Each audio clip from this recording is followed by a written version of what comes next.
නැවත වතාවක් අපි මෙසේ හමුවන්නේ අපි පොරොන්දු වෙච්ච විදිහටම අපි මේ සාකච්ඡා කරමින් සිටින 2018 උතුරු මැද අධ්‍යාපන දෙපාර්තමේන්තුව විසින්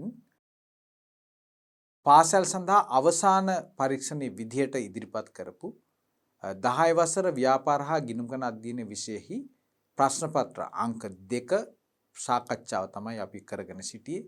අවසානයේට අපි සාකච්ඡා කරපු 3 වන පරිච්ඡේදයෙන් අපි සාකච්ඡා කරමින් සිටියේ 5 වෙනි ප්‍රශ්නේ දෙවන කොටස දක්වා. එමනම් අපි අද පටන් ගන්නේ 5 වෙනි ප්‍රශ්නේ 3 වන කොටස. මම ඔයගලන්ට කිව්වා බැංකු සැසඳුම් ප්‍රකාශයක් සකස් කිරීම ආශ්‍රිත ගැටලුවක් තමයි අපිට මේ ප්‍රශ්න පත්‍රයෙන් මේ ප්‍රශ්න කොටසෙන් අපිට හමුවන්නේ. එහෙනම් අපි ගාන කියවලා බලමු අදහසක් ගන්න මොකක්ද අපිට කරන්න තියෙන්නේ. හොඳයි. ධනංජයගේ ව්‍යාපාරයේ 2018 ජනවාරි මාසයේ බැංකු ගිණුම හා බැංකුවෙන් ලද බැංකු ප්‍රකාශනය පහත දැක්වේ. නම් මේ තියෙන්නේ මොකද්ද? බැංකු ගිණුම හා බැංකුවෙන් ලද බැංකු ප්‍රකාශය. අපිට බැංකු ප්‍රකාශය හම්බෙන්නේ ඊළඟ පිටුවේ. මේ තියෙන්නේ බැංකු ගිණුම. මේ කොටස මොකද්ද? මේ තමයි බැංකු ගිණුම පළවෙනි කොටස. මේ ආකෘතිය. හරි. එවනම් බැංකු ගිණුමේ මේ පෙන්නනවා හර සහ බැර දෙපැත්තක් තියෙනවා. මේ තියෙන්නේ හර පැත්ත. අපි දන්නවා මේක වත්කම් වර්ගයේ ගිණුමක් සහ බැර පැත්තක් තියෙනවා. ඒකට හර පැත්ත කියලා කියන්නේ මෙන්න මෙතනින් මේ පැත්ත. මේ එකතුව දාලා අපි පෙන්ලා තියෙන පැත්ත හර පැත්ත. හර පැත්තේ තියෙන ගණදිනු තමයි සාමාන්‍යයෙන් බැංකු ගිණුමට හර ගණදිනු මොනවද? අපි මුදල් තැන්පත් කරොත් හර ගණදිනුවක් විදිහට පෙන්නනවා. ඒ වගේම අපිට පිටින් අපේ ගණදිනුකරුවන් විසින් අපිට ලබා දෙන චෙක්පත් ඒවත් අපි හර සටහන් විදිහට තමයි අපි බැංකු ගිණුමේ පෙන්නන්නේ. අපිට ලැබෙන ලැබීම් චෙක්පත් ලැබීම්. හොඳයි. ඊළඟට බැර පැත්තේ තියෙන්නේ අපි කරන ගෙවීම්. සාමාන්‍යයෙන් ව්‍යාපාරයේ විසින් චෙක්පත් මගින් කරන ගෙවීම් තමයි අපේ බැර පැත්තේ පෙන්නන්නේ. මේ මෙතන පෙන්නනවා චෙක්පත් දෙකකින් ගෙවූ විදුලිය වියදමක් සහ වැටුප් වියදමක් පෙන්නනවා. හර සහ බැර විදිහට. අවසානයේ අපිට ශේෂයක් පෙන්නනවා. මේ ගිණුම අපි මාසයේ අවසානයේ තුලනය කරයින් පස්සේ ජනවාරි මාසයේ 31 වෙනිදා අපිට ලැබෙනවා ශේෂයක් කීයද? රුපියල් 64000ක. මේ තමයි බැංකු ගිණුම. කාගේද? ධනංජයගේ.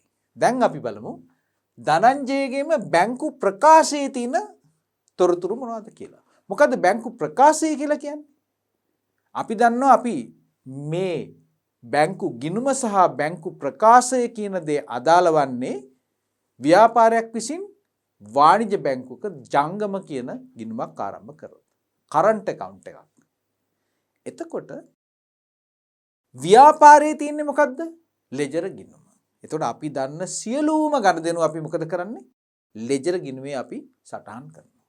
මේ වගේ මුදල් තැන්පත් කිරීම සහ චෙක්පත් නිකුත් කිරීම පිළිබඳ සියලු තොරතුරු අපි මේ බැංකු ගිණුමේ අපි අන්තර්ගත කරනවා. ඒ ගණදෙනුව සිදුවෙන ඒ අවස්ථාවේදීම අපි ඒවා ලෙජර් ගිණුමේ අපි සටහන් කරගන්නවා.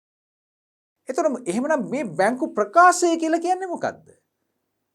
එතකොට මේ ගිණුම ඇත්තටම තියෙන්නේ වාණිජ්‍ය බැංකුවේ. එහෙමනම් මේ තැන්පත් කරන මුදල ටික අපි කරන්නේ මොකද්ද? බැංකුවට ගිහිල්ලා බැංකුවේ කවුන්ටරයෙන් අපි දෙන්නේ බැංකුවේ ඉන්න කැෂියර්ට. එතකොට ඒගොල්ලෝ මොකද කරන්නේ?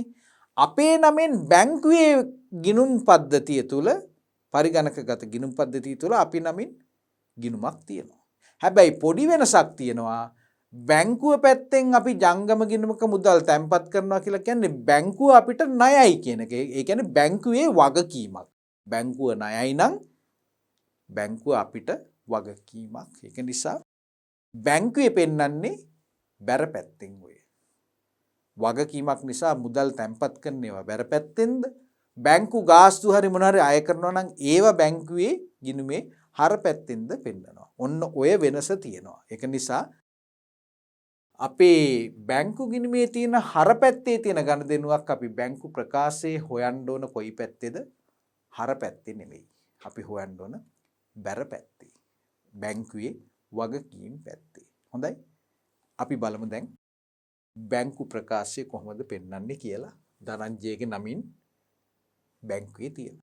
මෙන්න මේ විදිහට. ඒකේ හර සහ බැර කියලා පැත්තක් නැහැ. හරි? හැබැයි අර ඒ කියන්නේ මම අදහස් කරේ අර ලෙජර් ගිණුමක් වගේ නෙමෙයි තියෙන්නේ. හර බැර කියලා තියෙනවා මෙහෙම එකට. නමුත් අර හර පැත්තයි බැර පැත්තයි කියලා එහෙම නෑ සමාන විදිහට. බැංකු ප්‍රකාශයක් පෙන්වන්නේ මෙන්න මේ විදිහට. අනෙක් විශේෂත්වය තමයි සෑම දවසකම සෑම ගණදෙනුවක්ම අවසානයේ හර හෝ වේවා බැර හෝ වේවා මෙන්න බැංකු ප්‍රකාශයේ ශේෂය පෙන්වනවා. බැංකු ගිණුමේ ශේෂය පෙන්වන්නේ අර අපි ගිණුම තුලනය කරන අවස්ථාවේ විතරයි. හැම ගණදෙනුවක්ම සිදුවන විට ශේෂය අපි බැංකු ගිණුමක් තුලින් හොයාගන්න එහෙම හොයාගන්න අමාරුයි. නමුත් බැංකු ප්‍රකාශයේ ඒක ඒ ආකාරයෙන් පෙන්වනවා. සෑම ගණදෙනුවක්ම අවසානයේ සෑම දිනයක්ම අවසානයේ ශේෂය පෙන්වනවා. ඉතින් අපි බලමු මේ ශේෂ ටික කොහොමද පෙන්වන්නේ කියලා. මේ තියෙන්නේ මුදල් තැන්පත් කිරීම 50000යි. ඊට පස්සේ මොකද්ද වෙන්නේ? 50000ක ශේෂයක් තියෙනවා. ඊට පස්සේ මොකද්ද වෙන්නේ?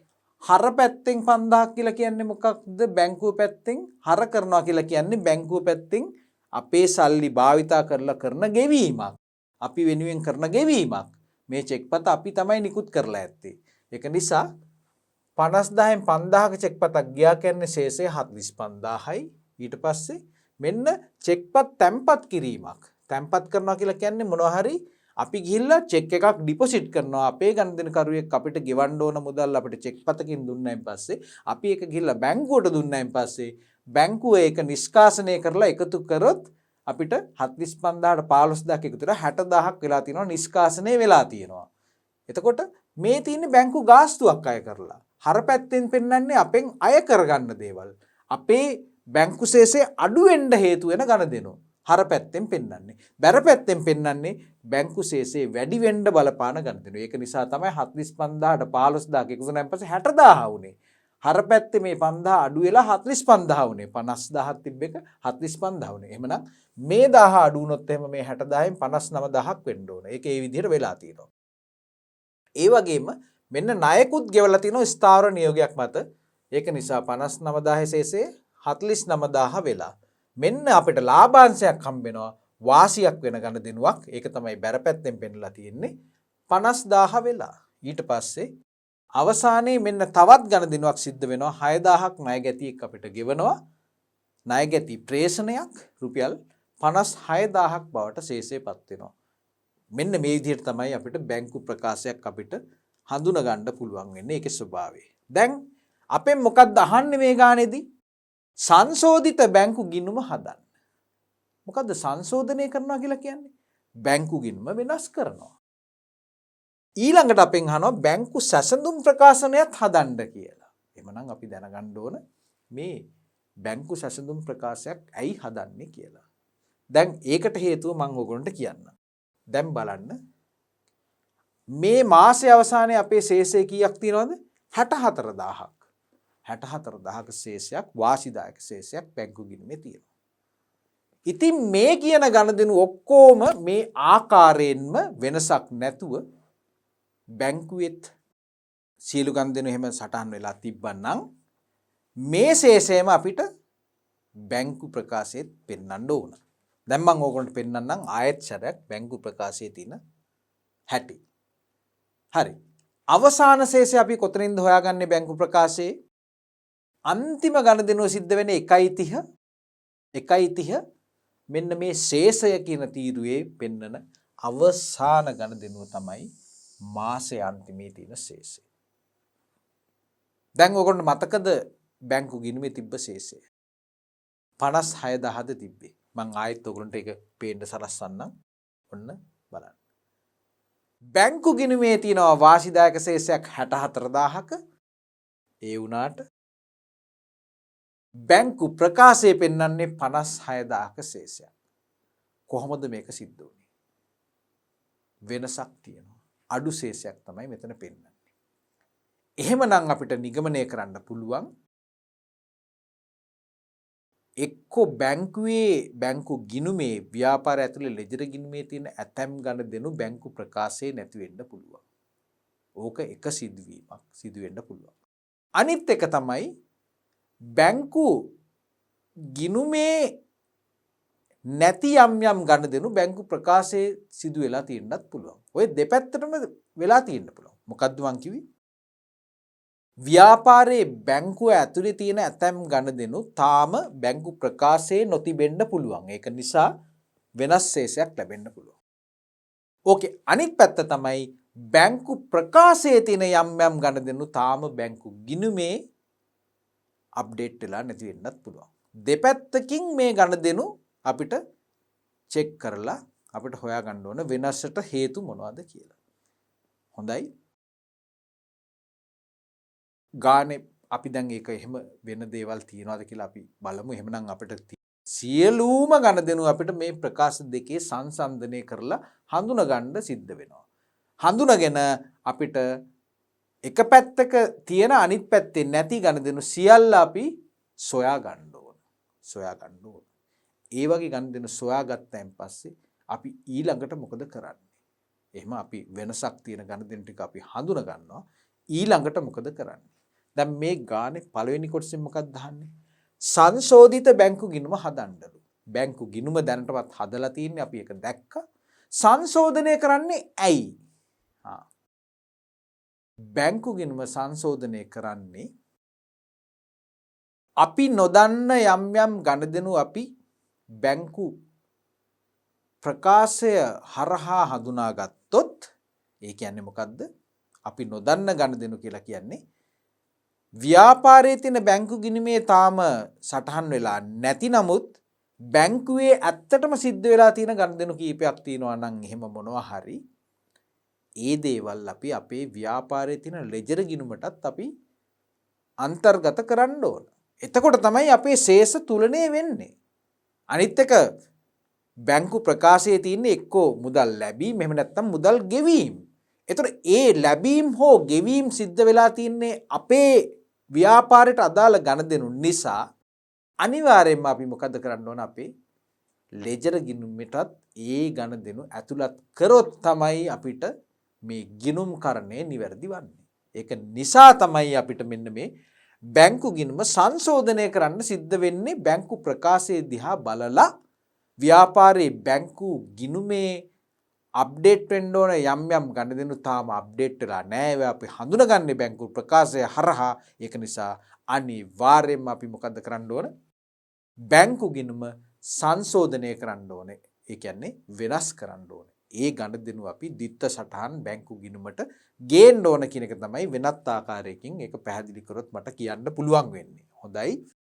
අපි දැන් එහෙමනම් බැංකු ගිණුම සංශෝධනය කරලා එහෙම කරයින් පස්සෙත් අපේ ශේෂයන් දෙක සමාන වෙන්නේ නැත්නම් ඒකටත් හේතු තියෙනවා. ඒකටත් බලපාන හේතු වර්ග තව දෙකක් තියෙන්න පුළුවන්. ඒ හේතු වර්ග දෙක තමයි මොනවද? ව්‍යාපාරයේ විසින්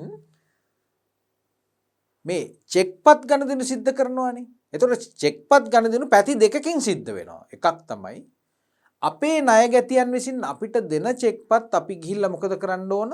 බැංකුවේ ගිහිල්ලා අපි තැන්පත් කරන්න ඕන. තැන්පත් කරායින් පස්සේ බැංකුවේ අර නිෂ්කාසන ක්‍රියාවලියකට ඒ චෙක්පත ගිහිල්ලා අන්තිමට අපේ බැංකු ගිණුමට ඒ ශේෂය එකතු වෙන්න ඕන. හැබැයි අපි දන්නවා සමහර අවස්ථාවල් වල නිෂ්කාසනයේදී ඒ ශේෂය ප්‍රතික්ෂේප වෙන අවස්ථාවලුත් තියෙනවා. ඒක නිසා චෙක්පතක ඉරණම අපිට කියන්න බෑ කලින් මොකද්ද කියලා. ණයගැතියෙක් අපිට චෙක්පතක් දුන්නත් ඒක සමහර වෙලාවට ඒ සල්ලි ටික අපේ ගිණුමට එකතු වෙන්න පුළුවන්. තවත් සමහර අවස්ථාවක ඒක එකතු නොවෙන්නත් පුළුවන්. ඒක නිසා තමයි අපි ඉගෙන ගත්තේ චෙක්පත් අගරු වෙනවා කියලා. චෙක්පතක් ලැබුණත් ඒ මුදල් ටික අපිට ලැබෙන්නේ නැතුව බැංකුව ඒක අගරු කරනවා. මුදල් දෙන්නේ නැහැ. ඒ අපිට ලැබෙන චෙක්පත්. මේ තියෙන්නේ ඒ වගේ අපිට හම්බෙච්ච චෙක්පත්. එතකොට මේ පැත්තේ තියෙන්නේ අපේ ගෙවන චෙක්පත්. ගෙවන චෙක්පත්. අපි මේ ගෙවන චෙක්පත් අපි කාටද දෙන්නේ? අපි යම් යම් වියදම් සඳහා අපේ සැපයුම්කරුවන්ට එහෙම නැත්නම් ওই විදුලි බිල්, දුරකථන බිල් ඒ වගේ දේවල් තමයි අපි චෙක්පත් වලින් ගෙවීම් සිද්ධ කරන්නේ. මේ චෙක්පතක් අපි නිකුත් කර සැනෙන්ම බැංකුවේ තියෙන මුදල් ටික අඩු වෙනවද? නැහැ. මේ චෙක්පත අපි නිකුත් කරාට මේක අපි ගිහිල්ලා විදුලි බල මණ්ඩලයට දීලා ඊට පස්සේ විදුලි බල මණ්ඩලයේ අය කැමි විසින් මේක මොකද කරන්න ඕන? එදා නැත්තම් ඊළඟ පස්සේ දවසේ මේක ගිහිල්ලා එයාගේ බැංකු ගිණුමට මේක එකතු කරන්න කියලා මේක තැන්පත් කරන්න ඕන.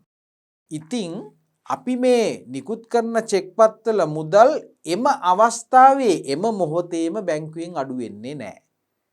හැබැයි පුරුද්දක් විදිහට අපි චෙක්පතක් නිකුත් කරන අවස්ථාවේම අපි මොකද කරන්නේ? අපේ ගිණුම අපි බැර කරලා දානවා. අපි එසේ බැර කළාට බැංකුවේ අපේ මුදල් තාම අඩු වෙලා නැති නිසා බැංකුවේ හැම විටම අපිට වඩා වැඩි ශේෂයක් තියෙන්න පුළුවන් මේ වගේ ගණදෙනුවක් සිද්ධ වෙලා තිබ්බොත්. ඕකෙම අනිත් පැත්තට මට කියන්න පුළුවන් චෙක්පතක් අපි තැම්පත් කරා. ඒ කියන්නේ ණය ගැතියෙක් අපිට චෙක්පතක් ගෙනත් දෙනවා කියලා කියන්නේ එම මොහොතේම අපි මොකද කරන්නේ? අපේ බැංකු ගිණුමට ඒක හර කරලා දානවා. නමුත් ඒ මුදල අපේ බැංකුවට තාම ගිහිල්ලා නැහැනේ. සමහර වෙලාවට මේ චෙක්පත මම බැංකුවේ තාම තැම්පත් කරලත් නැති වෙන්න පුළුවන්. තව දවස් දෙකක් ගිහිල්ලා තමයි මම මේක බැංකුවේ තැම්පත් කරන්නේ. ඉතින් කොහොමද අපේ ශේෂයන් සමාන වෙන්නේ? අපි මේක නිකන් මේ අපේ ණය ගැතිය අපිට චෙක්පතක් දුන්න පමණින් මම බැංකුවේ ශේෂය වැඩි කරාට රුපියල් 15000කින් මේ චෙක්පත තාම තියෙන්නේ මගේ ලාච්චුවේ. මම තාම මේක බැංකුවට ගිහිල්ලා දීලවත් නැහැ. අපි බැංකුවට දුන්නා කියමුකෝ. ඒ දෙනවත් එක්කම අපේ account එක බැර වෙනවද? ඒත් නැහැ. සමහර වෙලාවට ඒගොල්ලෝ ඒක අර නිෂ්කාසනයට යවන්නත් ඕන.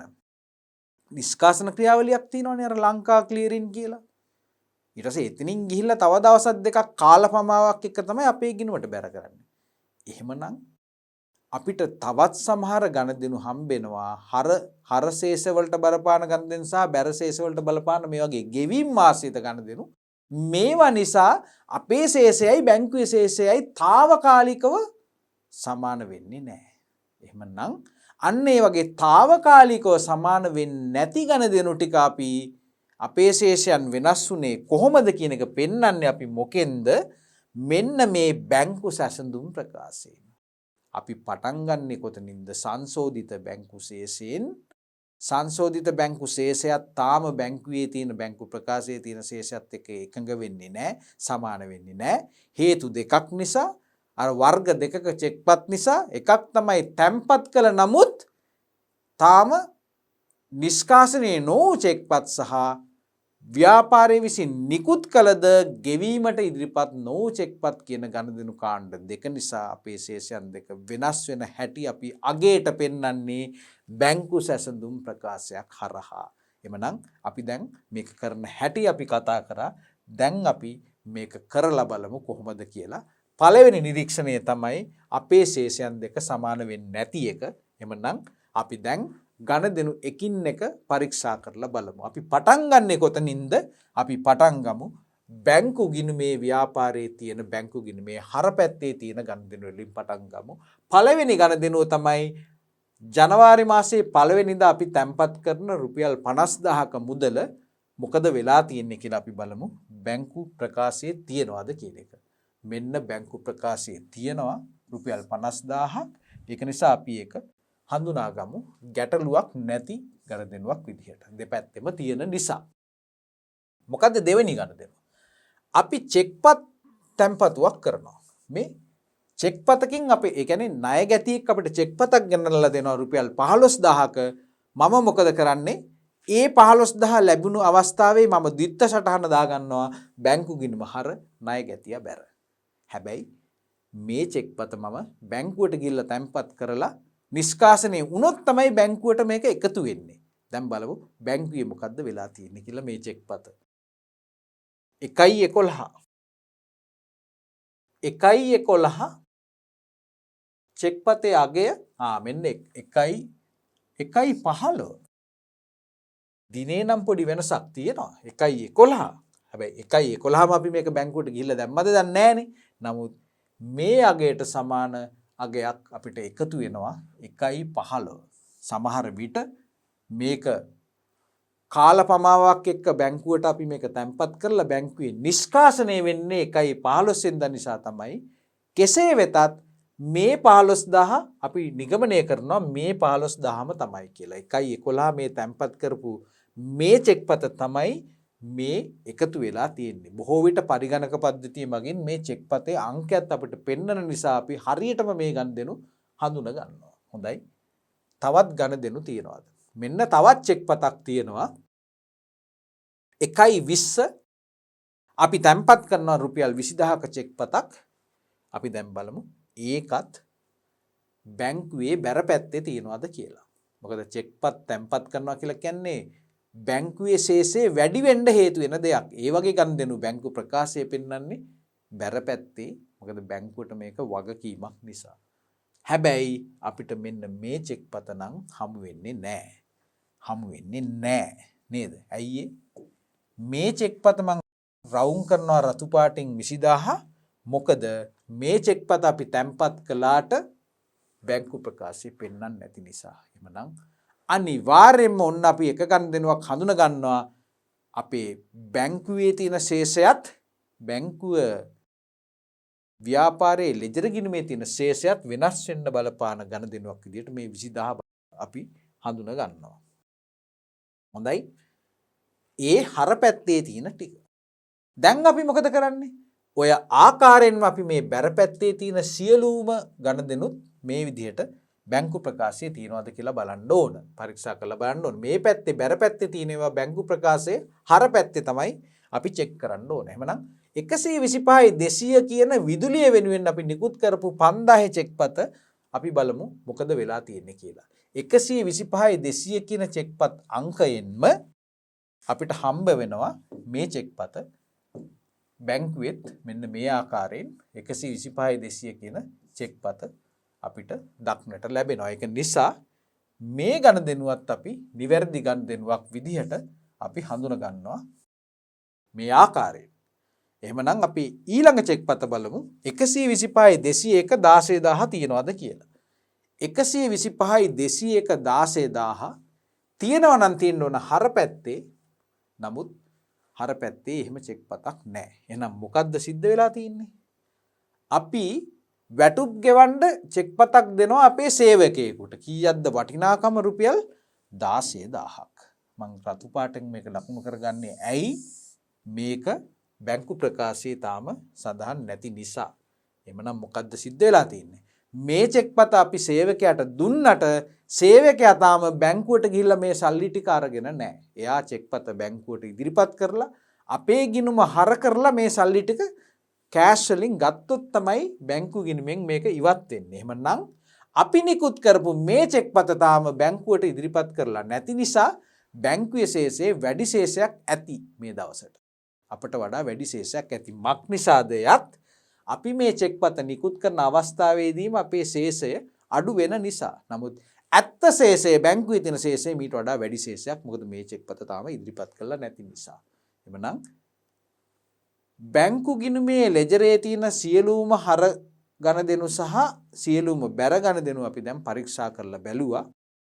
අවසාන ශේෂය මේ විදිහට ඇවිල්ලා තියෙනවා. නමුත් අපි දැන් හඳුනා ගන්නවා ගැටලු සහගත ගණදෙනු දෙකක් තියෙනවා කියලා. මොකක්ද එකක් තමයි තැන්පත් කරපු චෙක්පතක් සහ නිකුත් කරපු චෙක්පතක්. අපි කිව්වා මේ තැන්පත් කළ චෙක්පත් නිෂ්කාශනය නොවූ ඒවා සහ නිකුත් කළ ගෙවීමට ඉදිරිපත් කර නැති චෙක්පත් අපි අර බැංකු සැසඳුම් ප්‍රකාශය ඔස්සේ තමයි අපි ඒ වෙනස අපි පෙන්වන්නේ කියලා. ඒක අපි හිතේ තියාගෙන අපි දැන් ආපහු බලමු බැංකු ප්‍රකාශයේ පැත්තෙන් යමු. මේ බැංකු ප්‍රකාශයේ තියෙන සියලුම ගනුදෙනු ටික බැංකු ගිණුමේ තිබ්බොත් තමයි අපි දෙගොල්ලෝගේ ශේෂයන් සමාන වීමට බලපාන්නේ. දැන් අපිට පේනවා බැංකු ප්‍රකාශයේ තාම ලකුණු වෙලා නැති ගනුදෙනු කීපයක් තියෙනවා. කීයක් තියෙනවද ඒවා? ඇත්තටම තියෙනවා ගනුදෙනු මේ දෙකක් තියෙනවා. මෙතන තව එකකුත් තියෙනවා. මෙතනත් දෙකක් තියෙනවා. මෙතන ගනුදෙනු දෙකයි. එහෙම නේද? මෙතන ගනුදෙනු දෙකයි. මෙතන ගණදෙනු දෙකයි.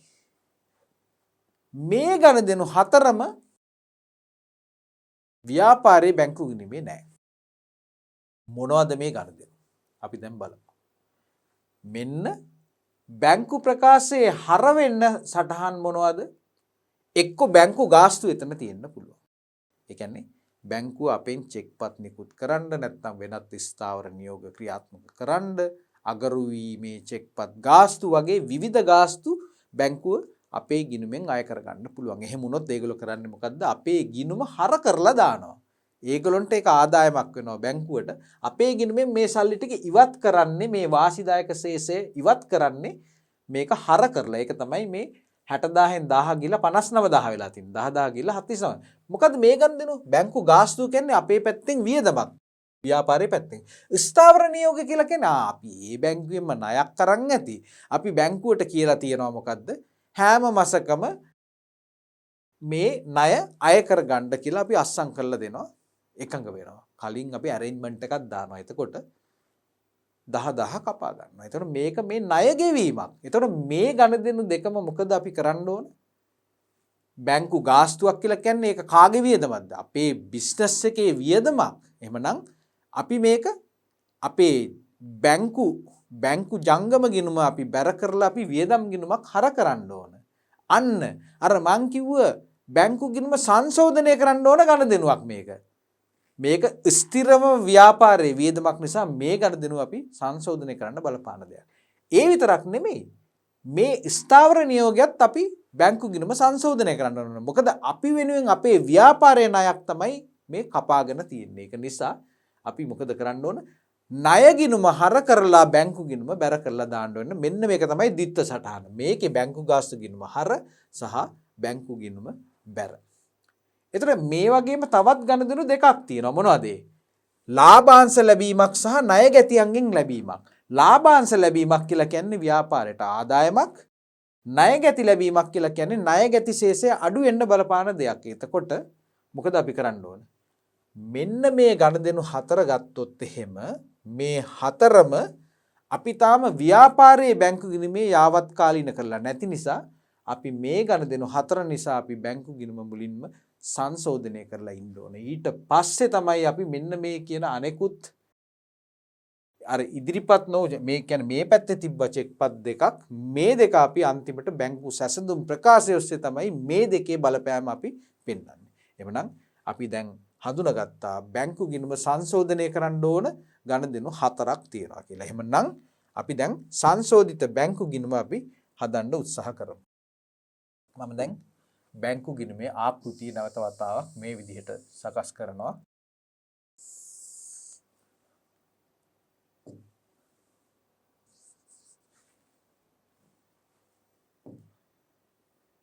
ඉස්සෙල්ලාම අපි හදමු සංශෝධිත බැංකු ගිණුම. එහෙමනම් අපි පටන් ගන්නේ කොතනින්ද? අපි දැනට තියෙන ශේෂය. ශේෂය කීයක්ද? අපි බලමු 64000ක් වගේ තමයි මට මතක බැංකු ගිණුමේ තිබ්බේ. ශේෂය 64000යි. 64000ක ශේෂයක් අපි පෙන්නනවා. දැන් අපි අර බැංකු ප්‍රකාශයේ තිබ්බ ගණදෙනු අපි තාම බැංකු ගිණුමේ යාවත් කාලීන කරලා නැති ගණදෙනු අපි මොකද කරන්නේ? අපි ඒ ටික අපි දැන් දාගමු. පළවෙනි ගණදෙනු තමයි මොකද්ද? බැංකු ගාස්තු. බැංකු ගාස්තු කියලා කියන්නේ මොකද්ද? අපේ බැංකු ගිණුමේ තියෙන ශේෂය අඩු කරන්න ඕන ගණදෙනුවක්. කීයද ගාන? රුපියල් 1000යි. එහෙනම් මම මොකද්ද කරන්නේ? බැංකු ගාස්තු දිනයක් අපේ දාලා ඇති. බැංකු ගාස්තු කියලා මම රුපියල් කීයක්ද 1000ක් අඩු කරනවා. එහෙම නේද? බැංකු ගාස්තු කවද්ද? 1.22. 1.22. ඒ වගේම ඊළඟ ගණදෙනුව මොකද්ද? ස්ථාවර නියෝග 10000යි මොනවද? ණය. තවත් 10000ක් මම අඩු කරනවා. මොකද්ද? 10000ක්. ඒක කොහෙද අපි දිනේ කවද්ද? 1.25 බැංකු ණය අඩු වෙනවා. බැංකු ණය එම බැංකුවෙන්ම වෙන්න ඇති මේක අරන් ඇත්තේ. බැංකු ණය මොකද්ද සිද්ධ වෙන්නේ? රුපියල් කීයක්ද?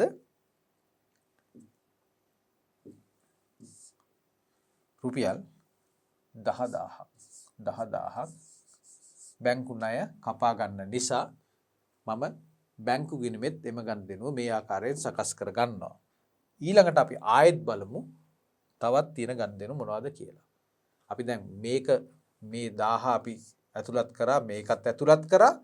ඊට පස්සේ අපිට ලැබීම් වාසිදායක ශේෂ ලාභාංශ ලැබෙනවා රුපියල් 1000ක්. එමනම් ඒක බැංකු ගිණුමේ කොතනින්ද? බැංකු ගිණුමේ හර පැත්තේ. මොකද බැංකුව දැනටමත් මේක එකතු කරලා තින්නේ බැංකු ගිණුමට. මොකද්ද එහෙනම් මේක බැර වෙන්නේ කොහෙන්ද? ලාභාංශ ගිණුමට. කවද්ද දිනේ 1.28 ලාභාංශ හම්බෙනවා. ඒ වගේම තවත් ගනුදෙනුවක් තියෙනවා. ණය ගැති ලැබීම් 1.30 6000යි. 1.30 තවත් ලැබීමක් සිද්ධ වෙනවා. මොනවද? ණය ගැති. ණය ගැති ගිණුම මොකද අපි කරන්නේ? ණය ගැති ගිණුම බැර කරනවා. එයාගේ ණය අඩු කරන්න රුපියල් 6000ක්. එහෙමනම් අපි දැන් මොකද කරේ? අපි මේ ගනුදෙනුවත් සටහන් කරා, මේකත් සටහන් කරා. දැන් බැංකු ප්‍රකාශයේ තියෙන සියලුම ගනුදෙනු අපි දැනට මේ ඔක්කොම දැන් හරි වැටිලා තියෙනවා. ඒකන්ද බැංකු ප්‍රකාශයේ පැත්තෙන් ඔක්කොම හරි. මේ ගනුදෙනු දෙකත් අපි ඇතුළත් කරගත්තා. මේ ගනුදෙනු දෙකත් අපි බැංකු ගිණුමේ ඇතුළත් කරා. මෙන්න ඒ දෙක, මේ අනිත් දෙක. හරි. දැන් අපිට බැරිද මේ ගිණුම අපිට තුලනය කරන්න? දැන් අපි ස්ථිරවම මේ සියලුම ගනුදෙනු අපි සටහන් කළා නිසා අපි මේක තුලනය කරමු. 67000යි. 64යි 71000යි. 71000ක් එනවා අපේ හර පැත්තේ එකතුව. මේ පැත්තෙත් 71000යි. අපි දැන් ශේෂය කීයක්ද කියලා බලමු. 11000ක් අඩු කරයින් පස්සේ 60000යි. මොකද්ද මේ 1.31 ශේෂය 15ට ගෙන ගියා. එහෙම නැත්නම් සංශෝධිත බැංකු ශේෂය කීයක්ද? රුපියල් 60000ක්. 60000ක්. බලන්න 65000යි 71000යි 71000යි 70යි 71000යි. හරි. නිවැරදි. මේක තමයි ශේෂය. ශේෂය ඉදිරියට ගෙන ආවා. 60000යි. දැන් බලන්න මේ ශේෂය දැන් බැංකු ප්‍රකාශයත් එක්ක එකඟ වෙනවද කියලා? බැංකු ප්‍රකාශයේ තියෙන්නේ 56000යි. එකඟ වෙන්නේ නැහැ. ඇයි ඒ? එහෙමනම් අපි දැන් මේ එකඟ වෙන්නේ නැති එක දැන් පෙන්වන්න ඕන කොතනින්ද? දෙවෙනි කොටසෙන්. බැංකු සැසඳුම් ප්‍රකාශය. ඇයි මේ ශේෂ දෙක තාම එකතු වෙන්නේ නැත්තේ? දැන් මේ බැංකු ප්‍රකාශයේ සටහන් වෙලා තිබ්බ නැති ගණදෙනු සියල්ල අපි දැන් බැංකු ගිණුමේ සටහන් කරා. ඒත් ඇයි මේ දෙක ශේෂ දෙක සමාන වෙන්නේ නැත්තේ? මම දැන් ආපහු පෙන්වන්නම් බැංකු ගිණුම. සමාන නොවෙන්න හේතු තියනවාද මේක දිහා දැක්කම? හේතු තියෙනවා. මොකක්ද? අපි తాවකාලිකව මේ බැංකු ගිණුමේ තියෙන බැංකු ප්‍රකාශයට ඇතුළත් වෙලා නැති ගණදෙනු දෙකක් අපි හඳුනගත්තා. ඒක අපි රතු පාටින් ලකුණු කරගත්තා. රතු පාටින් ලකුණු කරගත්තට අපි තාම මොනවත් කරේ නැහැ. ඕකට මතකද මම කිව්වා මේ දෙකට අපි මොකද්ද කරන්නේ කියලා? මේ දෙක මොනවද? අපි මේ ගෙව්ව ඒ වුණාට තාම ගෙවීමට ඉදිරිපත් නොවු චෙක් පතක් රුපියල් 16000ක් තියෙනවා. අනිත් එක මොනවද? තැම්පත් කරාට තාම නිෂ්කාශනය වෙච්ච නැති චෙක් පතක්. එතකොට මේවට අපි මොකද කරන්නේ? මේවා අපි බැංකු ගිණුම සංශෝධනය කරනවද? නැහැ. බැංකු ගිණුමේ අපි ওই විදිහටම තියෙන්න ආරිනවා. බැංකු ගිණුමට සල්ලි ආව විදිහට වැඩි ශේෂයක් විදිහට ඕක තියෙන්න ආරිනවා. ගෙවීමත් ඒ විදිහටම තියෙන්න ආරිනවා. හැබැයි අපි මේ ගණදෙනු දෙක නිසා අපේ ශේෂයන් දෙක වෙනස් වෙන හැටි අපි බැංකු සැසඳුම් ප්‍රකාශයෙන් තමයි අපි පෙන්වන්නේ. ඒකටත් ක්‍රමයක් තියෙනවා. එහෙමනම් අපි දැන් බලමු බැංකු සැසඳුම් ප්‍රකාශය කොහොමද අපි හදන්නේ කියලා. ඒකට අවශ්‍ය ආකෘතිය දැන් මම සකස් කරන්නම් ඊළඟ පියවර විදියට. එමනම් මෙන්න ආකෘතිය බැංකු සැසඳුම් ප්‍රකාශය සඳහා. මොකද්ද බැංකු සැසඳුම් ප්‍රකාශය? ඒකේ මෙන්න හර සහ බැර පැත්ත පෙන්වන්න අපි මේ විදිහට අර එකතු කිරීම සහ අඩු කිරීම හර බැර කියනවට වඩා අපි කියන්නේ එකතු කිරීම සහ අඩු කිරීම අපි පෙන්වන්න මෙන්න මේ විදිහට අපි ආකෘතියක් අපි සකස් කරනවා. මේ ආකෘතියට අපි කියන්නේ මොකද්ද? බැංකු සැසඳුම් ප්‍රකාශය. මොකක්ද ආකෘතිය? මේක පටන් ගන්නෙ කොතනින්ද? අපි පටන් ගන්නෙ සංශෝධිත බැංකු ශේෂය. සංශෝධිත බැංකු ශේෂය කීයද? රුපියල් 60000යි. 60000යි. සංශෝධිත බැංකු ශේෂය කීයද? රුපියල් 60000යි. එතකොට මේකේ අන්තිමට අපි පෙන්වන්නේ මොකද්ද? බැංකු සැසඳුම් ප්‍රකාශයේ අන්තිමට අපි පෙන්වන්නේ මේ ගානේ නම් බැංකුවේ ශේෂය අපි දන්නවනේ කීයක්ද කියලා. කීයක්ද? රුපියල් 56000ක්. ඔන්න මේකේ දීලා තියෙනවා. සමහර ඒවල දීලා නැහැ ඒක. මේකේ ගානේ ඉවර වෙන තැන පෙන්නනවා. මොකද්ද? බැංකු ප්‍රකාශය අනුව ශේෂය.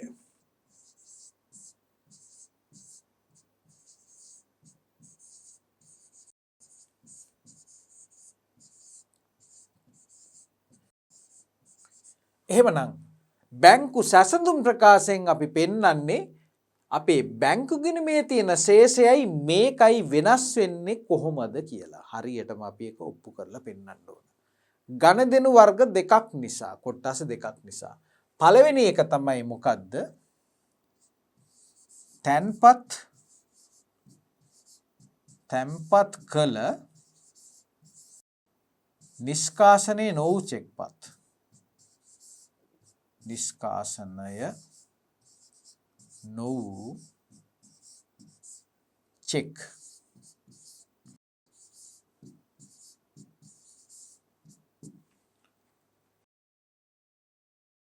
තැන්පත් කළ නිෂ්කාශනයේ නොවූ චෙක්පත් නිසා මොකද්ද සිද්ධ වෙන්නේ? බැංකු ගිණුමේ ශේෂය, බැංකු ප්‍රකාශයේ ශේෂය අඩුයි. ඇයි ඒ? අපි මේ චෙක්පත හරියට අපිට මුදල් ලැබිච්ච විදිහට අපි බැංකු ගිණුම එම මොහොතේම හර කරගන්නවා. ඒක නිසා මේ 60000 ඇතුලේ මේ නිෂ්කාශනයේ නොවූ චෙක්පත නිෂ්කාශනයේ වුණ විදිහට තමයි පෙන්වලා තියෙන්නේ. එහෙමනම් අපි දැන් මේ හොයන්න යන්නේ බැංකුවේ ශේෂය කීයද කියලා. එහෙමනම් මොකද්ද අපි කරන්න ඕන? මේක අපේ මුදල් පොතේ ශේෂයට වඩා අඩු ශේෂයක් බැංකුවේ තියෙන නිසා මෙම බලපෑම පෙන්වන්න අපි අඩු කරනවා. මේක අඩු කළා. තැන්පත් කළ නිෂ්කාශනයේ නොවූ චෙක්පත් අඩු කරනවා අපි. කීයක්ද එහෙම ඒවා තියෙන්නේ? ඒක කොතනින්ද අපි හොයාගන්නේ?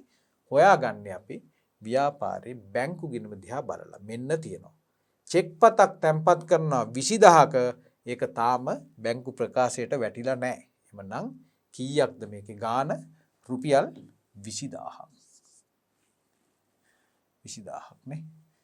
අපි නිල් පාටින්ම ලියමු බලන්න. 20000යි 20000යි. එහෙමනම් බැංකු ප්‍රකාශයේ ඇත්තටම තියෙන්නේ මීට වඩා අඩු ශේෂයක්. තියෙන්න ඕන ශේෂය තමයි 60000. නමුත් 60000 නෙමෙයි තියෙන්නේ. 60000 නෙමෙයි තියෙන්නේ. හරි? ඒ ආකාරයෙන්ම අපි දැන් ආයෙත් බලමු බැංකු ප්‍රකාශය දිහා. තවත් ගණදෙනුවක් තියෙනවා. ගෙවීමට ඉදිරිපත් නොවූ චෙක්පතක්. ගෙවීමට ඉදිරිපත් නොවූ චෙක්පතක් කීයක්ද ඒක? 16000ක්. හොඳයි. අපි දැන් අපි මේ 16000 අපි මේ විදිහට හඳුනාගත්තා. මොකද්ද මේ? නිකුත් කළද ඒක අපි හොයාගත්තේ මෙතනින්. අපි වැටුප් චෙක් පතක් නිකුත් කරලා තියෙනවා තාම ගෙවීමට ඉදිරිපත් කරලා නැහැ. එමනම් මේ චෙක් පත මොකද්ද? නිකුත් කළ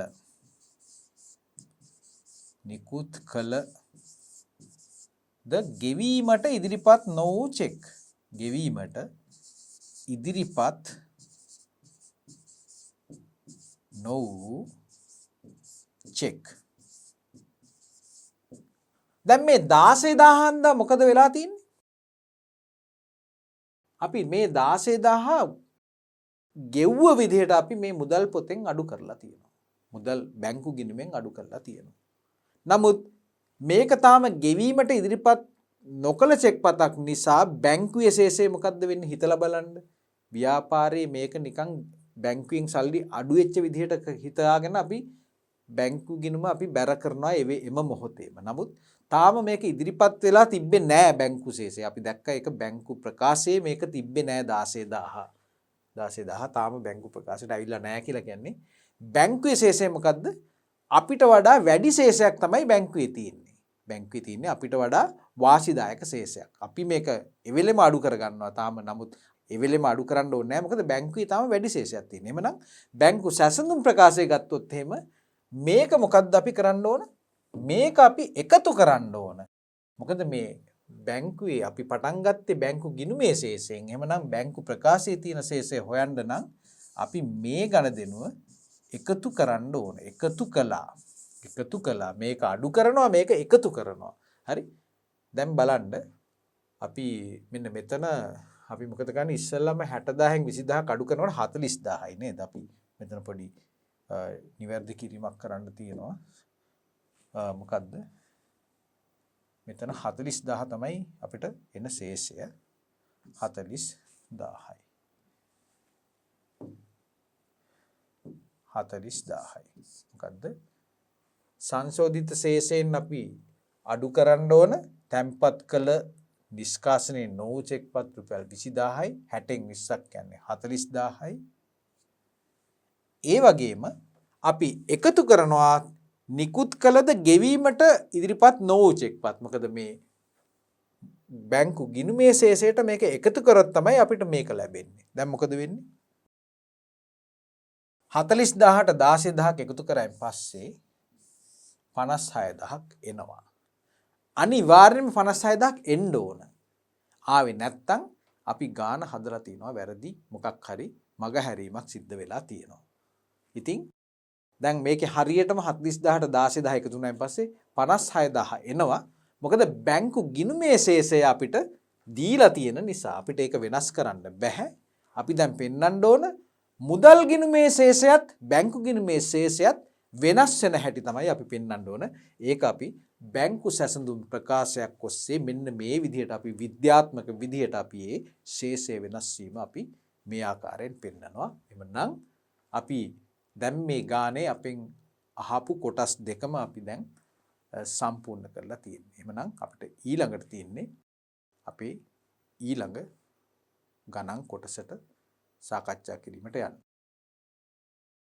අපිට දැන් තියෙන්නේ ප්‍රශ්න අංක 6 පළවෙනි කොටස. මේකෙන් අහන්නේ ශේෂ පිරික්සුමක් යනු කුමක්ද කියන ප්‍රශ්නේ. ශේෂ පිරික්සුමක් යනු කුමක්ද? අපිට මේක කෙටි පිළිතුරක් දෙන්න ඕන ශේෂ පිරික්සුම හැඳින්වීම සඳහා. හොඳයි. මම ඔයගලන්ට මේකේ පසුබිම කියලා දෙන්නම්. අපි දන්නවා ව්‍යාපාරයේ මොකද්ද? ගිණුම් තියෙන්නේ කොතනද? ගිණුම් තියෙන ස්ථානයට අපි විශේෂ නමක් කියනවා. අපි ඒකට කියනවා ලෙජරේ කියලා. එතකොට මේ ලෙජරේ සමන්විත වන ගිණුම් වර්ග මොනවද? මේ ලෙජරේ ගිණුම් වර්ග 5ක ගිණුම් තියෙනවා. මොනවද මේ 5? අපි ඒවට කියනවා ගිණුම් කරන මූලිකාංග කියලා විශේෂ නමකිනුත් කියනවා. එතකොට මොනවද මේ ගිණුම් වර්ග? ව්‍යාපාරික තියෙන වත්කම්, ව්‍යාපාරික තියෙන වගකීම්, අයිතිකරුගේ අයිතිය පෙන්වන ගිණුම් වර්ගයට අපි කියනවා හිමිකම් කියලා. ආදායම් සහ වියදම්. ආදායම් සහ වියදම් නැවත වතාවක් හිමිකම් වලට ගලපනවා කියලාත් අපි ඉගෙන ගත්තා ගිණුම් කරන මූලිකාංගය යටතේ. ඉතින් ව්‍යාපාරයක සිදුවන ඕනම ගණදෙනුවක් මෙන්න මේ කියන ගිනුම් කොට්ටාස ගිනුම් කාණ්ඩ පහ තුල විවිධ නම් වලින් අපි ආරම්භ කරන ගිනුම් වල තමයි පෙන්වන්නේ. එතකොට මේ ගිනුම් වලට මේ ගණදෙනු අපි කොහොමද අන්තර්ගත කරන්නේ?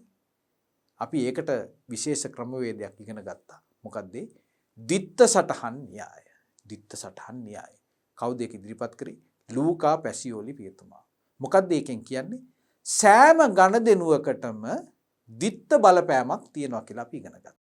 සෑම ගණදෙනුවක්ම අපි ව්‍යාපාරික සටහන් කරනකොට මේ ද්විත්ත බලපෑම හඳුනා ගනිමින් අපි සටහන් දෙකක් අන්තර්ගත කරනවා.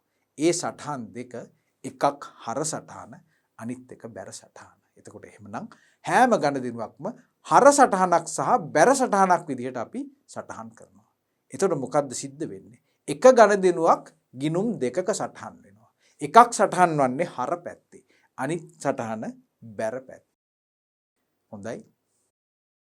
එතකොට මේ සමාන ගානකින් අපි හර කරනවා එම ප්‍රමාණයෙන්ම අපි බැර කරනවා. එතකොට අපි ආයෙත් ඉගෙන ගත්තා. මේ ගිනුම් වර්ග පහේ සමහර දේවල් තියෙනවා ඒවල තියෙන්නේ හරශේෂ තියෙන ගිනුම්. තවත් සමහර ගිනුම් වල මූලික ස්වභාවය තමයි ඒවා බැරශේෂ තියෙන ගිනුම්. අපි වත්කම් වර්ගයේ ගිනුමක් ගත්තොත් අපි හැම විටම ඒකේ තියෙන්න ඕන සාමාන්‍යයෙන් හරශේෂයක්. වගකීම් වර්ගයේ ගිනුමක් ගත්තොත් බැරශේෂයක්. හිමිකම් ගත්තොත් බැරශේෂයක්. ආදායම් ගත්තොත් බැරශේෂයක්. වියදම් ගත්තොත් හරශේෂයක්.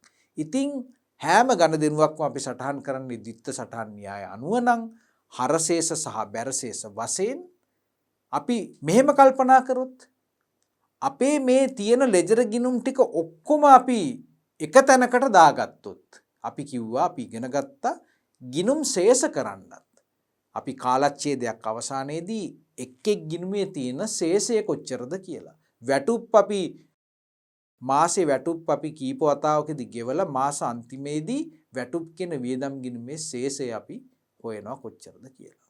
මේ ආකාරයෙන් වියදම් ගිණුම්, ආදායම් ගිණුම්, හිමිකම් ගිණුම්, ඒ වගේම වගකීම් ගිණුම් අපි ශේෂ කරොත් එහෙම එක්කෝ අපිට ලැබෙනවා හරශේෂ එහෙම නැත්නම් බැරශේෂ ලැබෙනවා. එතකොට ද්විත්ත සටහන් න්‍යායත් එක්ක සෑම ගණදෙනුවකටම හරශේෂයක් තියෙනවා නම් ඒකට සමාන බැරශේෂයක් විදිහට අපි ගණදෙනුව සටහන් වෙනවා නම් මේ ලෙජරේ තියෙන සමස්තයක් වශයෙන් තියෙන මේ හර සහ බැරශේෂ පෙන්වන ගිණුම් වල ශේෂයන් ටික අපි වෙන් කරගත්තොත් හරශේෂ තියෙන ගිණුම් සහ බැරශේෂ තියෙන ගිණුම් විදිහට මේ දෙකේ එකතු ගත්තොත් එහෙම ඔයගොල්ලන්ට මොකද්ද තියෙන අදහස?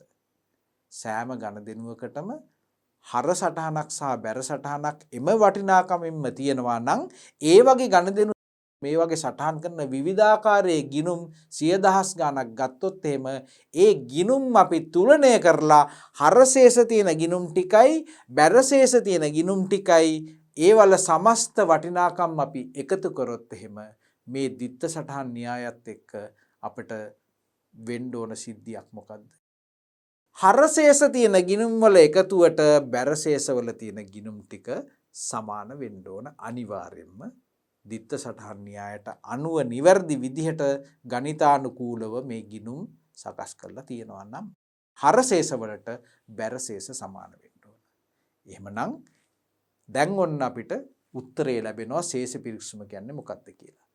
ශේෂ පිරික්සුමක් කියලා කියන්නේ වෙන කිසි දෙයක් නෙමෙයි මේ ලෙජරේ තියෙන විවිධාකාරයේ ගිණුම් අපි කාලච්ඡේදයක් අවසානයේදී අපි තුලනය කරලා ඒවල ශේෂ ටික හඳුනා ගන්නවා.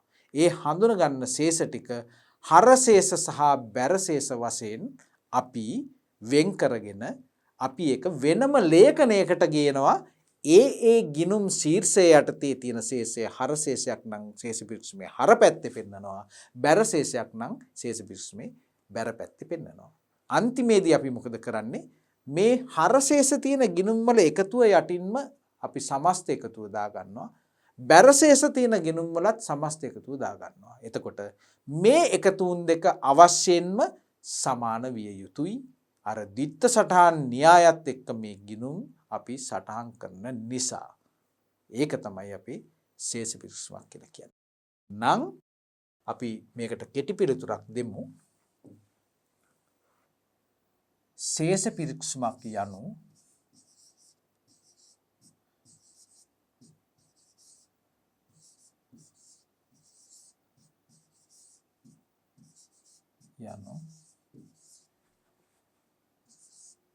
ව්‍යාපාරයක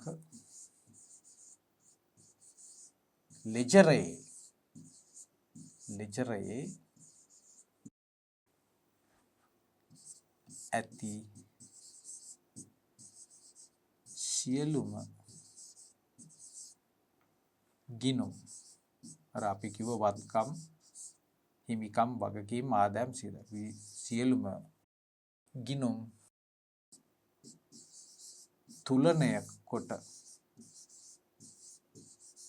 තුලනය කොට ලැබෙන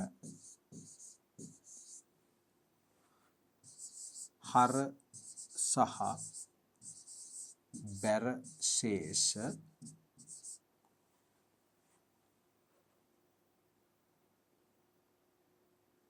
ලබාගෙන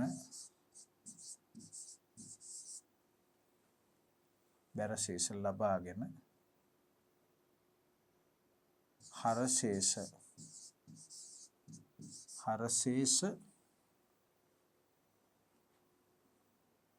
හරතීරුවේත්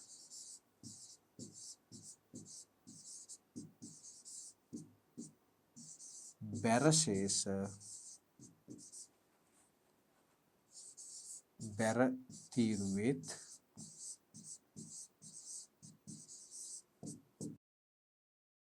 පෙන්වමින්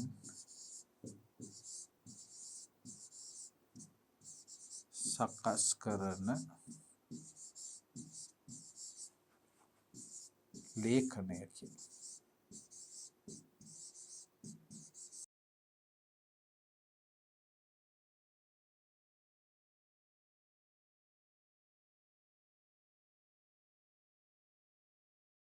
ශේෂ පිරික්සුමේ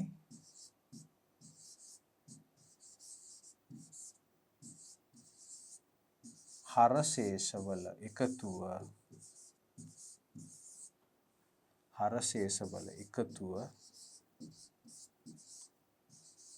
බැරශේෂවල එකතුවට සමාන වේ. මෙයින් ගිණුම් වල ගණිතමය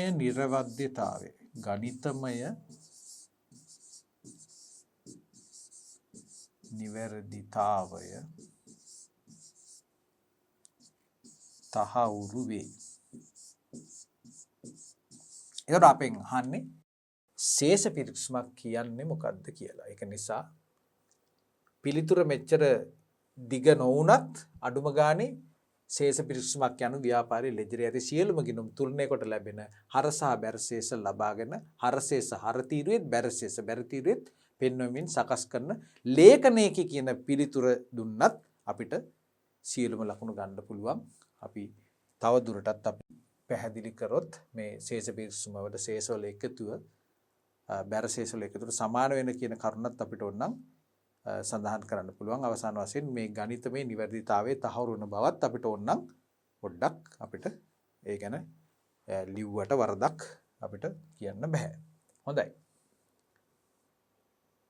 ඊළඟ කොටස මොකද්ද?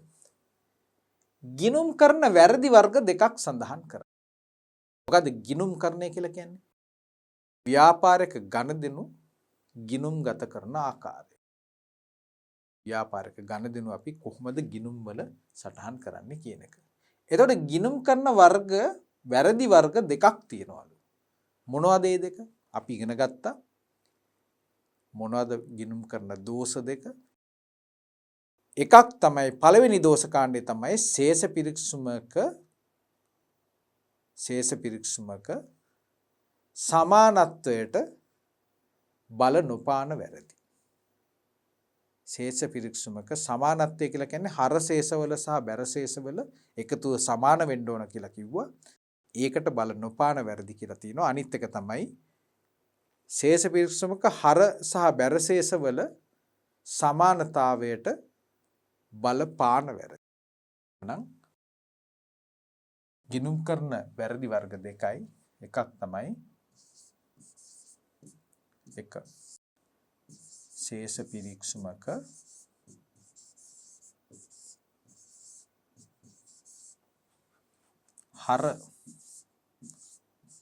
හරශේෂ සහ බැර ශේෂ වල සමානත්වයට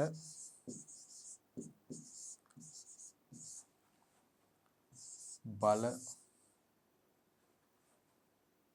නොපාන වැරදි. බල නොපාන මතක තියාගන්න වැරදි. ඊළඟ කාණ්ඩය තමයි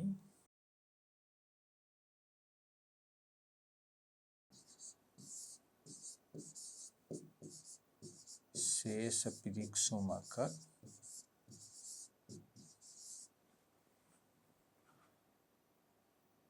සමානත්වයට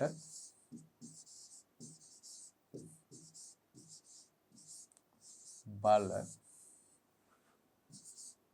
පෑමක්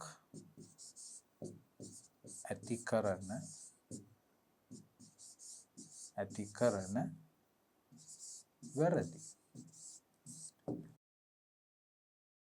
මෙන්න මේ සමස්තයක් විදිහට ගත්තොත් එහෙම මෙන්න මේ වගේ ගිණුම් කරන දෝෂ වර්ග දෙකක් තමයි අපිට හඳුනා ගන්න පුළුවන් වෙන්නේ. මොකද්ද මේ පළවෙනි එකෙන් කියන්නේ? අපි දන්නවා ශේෂ පිරික්සමක් අපි සකස් කරනකොට හර ශේෂවල එකතුවට බැර ශේෂවල එකතුව අවශ්‍යයෙන්ම සමාන වෙන්න ඕන කියලා අපි කලින් සාකච්ඡා කළා.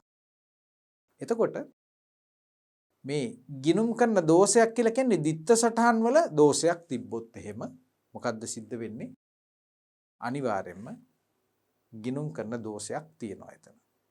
එහෙම දෙයක් තිබ්බොත් දිත්ත සටහන් වල වරදක් තිබ්බොත් අපි අනිවාර්යයෙන්ම දන්නවා ඒක ගිණුම් කරන දෝෂ වර්ගයක්. තවත් සමහර දෝෂ තියෙනවා මේ දිත්ත සටහන් ඔක්කොම ගානට හරි. ඒක තමයි අපි කිව්වේ ශේෂ පිරික්සම හරශේෂ සහ බැරශේෂ වල සමානත්වයට බල නොපාන වැරදි කියලා. සමානත්වයක් වෙන්න හේතු නොවන දේවල්. ඒ කියන්නේ සමානව තියෙනවා. දිත්ත සටහන් අනුව ගිණුම් හරියට තියලා තියෙනවා. නමුත් එතකොට ශේෂ පිරික්සම සමාන වෙනවා. නමුත් දෝෂයක් තාම තියෙනවා. ඒක පේන්නේ ශේෂ පිරික්සම දිහා බලලා ඒ දෝෂයක් තියෙනවා කියලා හොයන්න බෑ. අයියේ. ශේෂ පිරික්සමේ ලස්සනට හරශේෂ ටිකක් බැරශේෂ ටිකක් සමාන වෙනවා. එතකොට අපිට කියන්න පුළුවන්ද මේක මේ ගිණුම් කරන්නේ 100%ක් හරි කියලා ශේෂ පිරික්සමක හර බැර සමාන වුණොත් අපිට තහවුරුවක් එහෙම නැත්නම් සහතිකයක් දෙන්න පුළුවන්ද ගිණුම් කරන්නේ 100%ක් හරි කියලා? බෑ. හැබැයි අපිට සහතිකයක් දෙන්න පුළුවන් මෙන්න මේ දෙවෙනි කොටසට නම් ශේෂ පිරික්සමක සමානත්වයට බලපෑමක් ඇති කරන වැරදි. ශේෂ පිරික්සමේ හරශේෂ වලටයි බැරශේෂ වලටයි සමාන වෙන්නේ නැහැ. එතකොට අපි දන්නවා අනිවාර්යයෙන්ම ගිණුම් කරන දෝෂ තියෙනවා කියලා. පළවෙනි එකේදී දෝෂ හැංගිලා තියෙනවා, දෙවෙනි එකේදී පේන්නම දෝෂ තියෙනවා. ඉතින් මේ වගේ සිටුේෂන් එකක් ආවොත් හරි මේ වගේ තත්ත්වයක් ආවොත් හරි අපි මොකද කරන්න ඕන? තීක්ෂණ විදිහට අපි මේවා හොයලා බලන්න ඕන කොතනද වරදක් සිද්ධ වෙලා තියෙන්නේ කියලා. මෙතනදී තියෙන වැරදි හොයාගන්න හරිම අමාරුයි. මේකත් අමාරුයි. නමුත් උත්සාහ කරොත් අපිට හොයාගන්න පුළුවන්.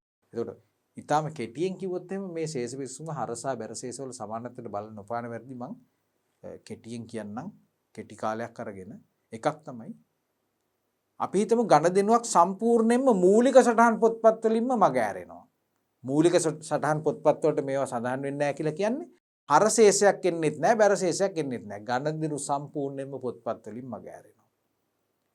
තවත් දේවල් තියෙනවා මේ අර මූලාශ්‍ර ලේඛන වලින් මූලික සටහන් පොත්පත් වලට ගණදෙනු අන්තර්ගත කරනවා. හැබැයි වැරදි ගණන් දාන්නේ. අපි හිතමු 10000කට විකුණන ලක්ෂයකට විකුණන විකුණුම් ටික 10000ක් විදියට ගිණුම් කරන මූලික පොත්පත් වලට දෙන්න.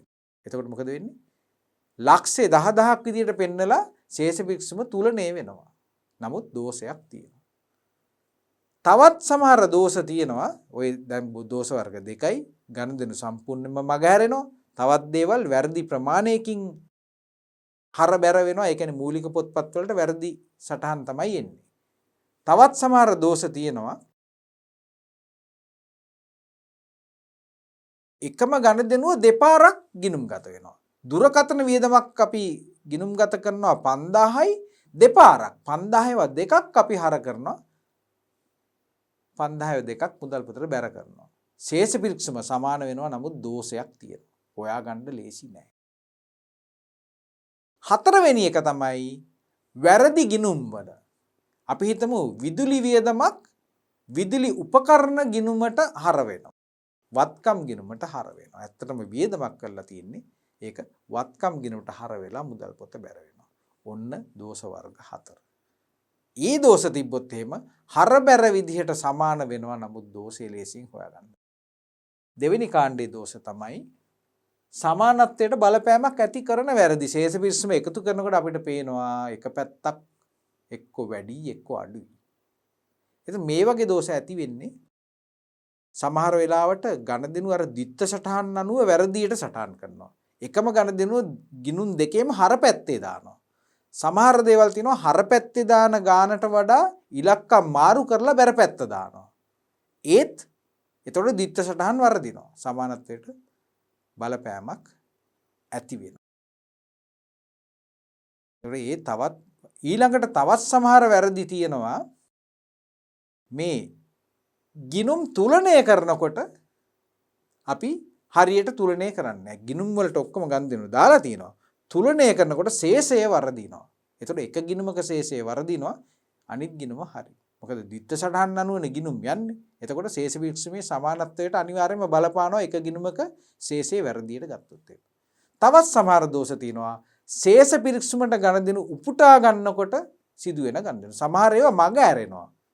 සමහර ගිණුමක් ගන්න මග ඇරෙනවා. සමහර ගිණුමක අගේ වැරදියට ගන්නවා.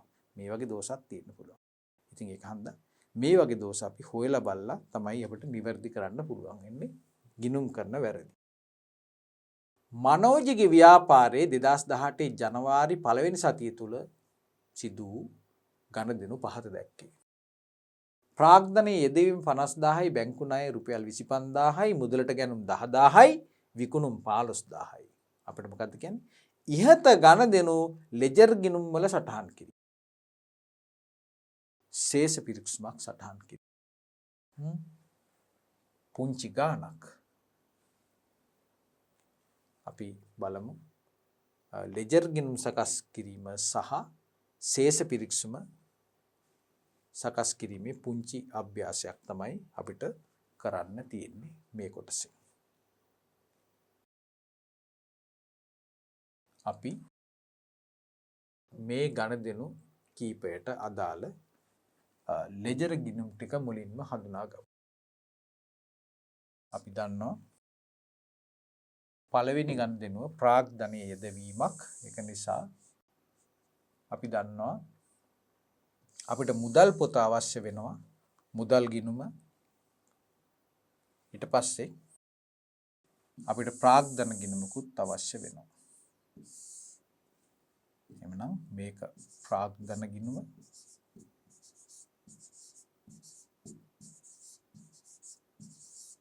සහ මුදල් ගිණුම.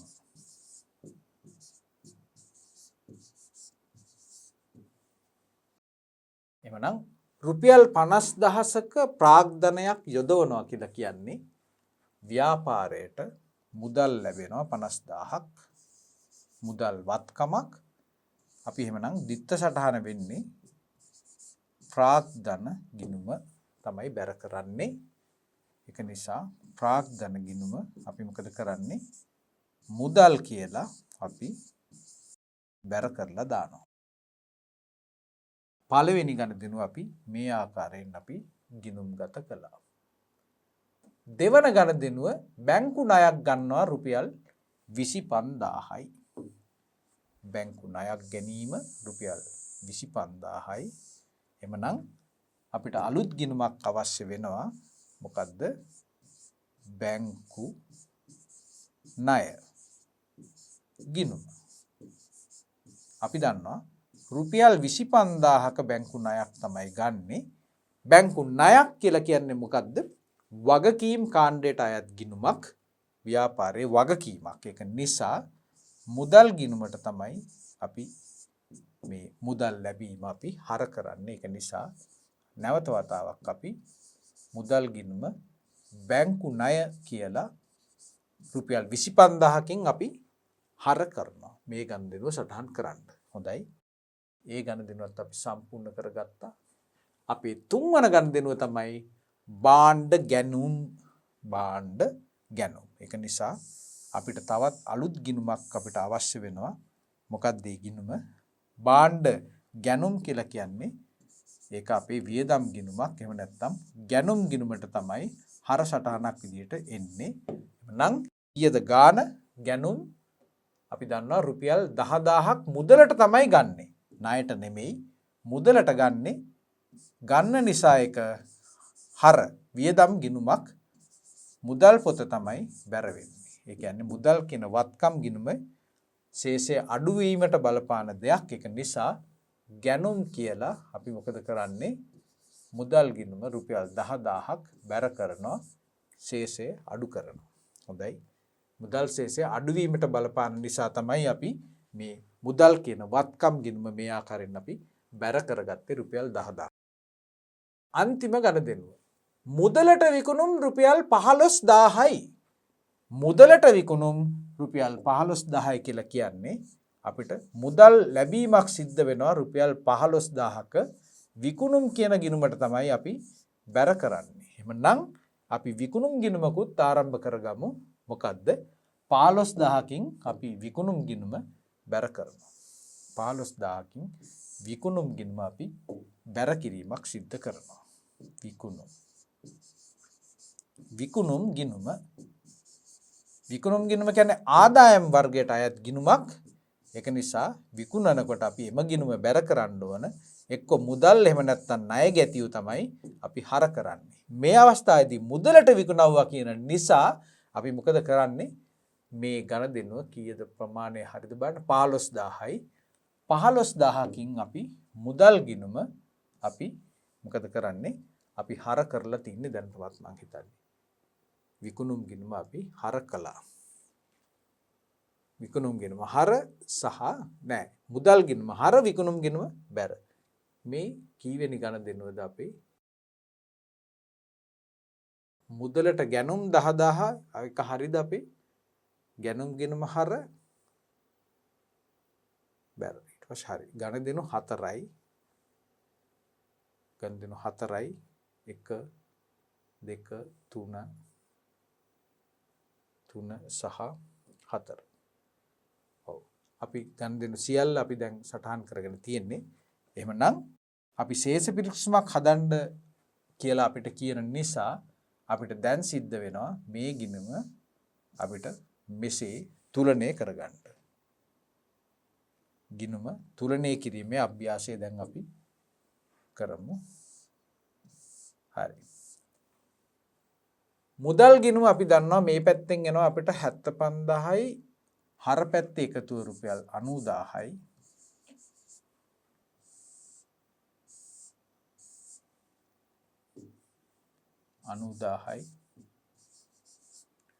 ශේෂය පහලට ගෙන ගියා. කීයක්ද? රුපියල් 90000යි. ශේෂය ඉදිරියට ගෙන ආවා 90000යි. ප්‍රාග්ධන ගිණුමේ ශේෂයත් අපි දැන් ශේෂ කරමු. ප්‍රාග්ධන ගිණුම 50000යි එකතුව 50000යි. ශේෂය පහලට ගෙන ගියා. හර පැත්තෙන් තමයි පහලට ගෙනියන්නේ 50000යි. ඒ වගේම ශේෂය ඉදිරියට ගෙන ආවා රුපියල් 50000යි. එහෙනම් ගිණුම් දෙකක් අපි දැන් ශේෂ කරගත්තා. දැන් අපි බලමු අනෙකුත් ගිණුම් ශේෂ කිරීම කරගමු. විකුණුම් ගිණුම අපි දන්නවා විකුණුම් ගිණුමේ රුපියල් 15000ක් 15,000යි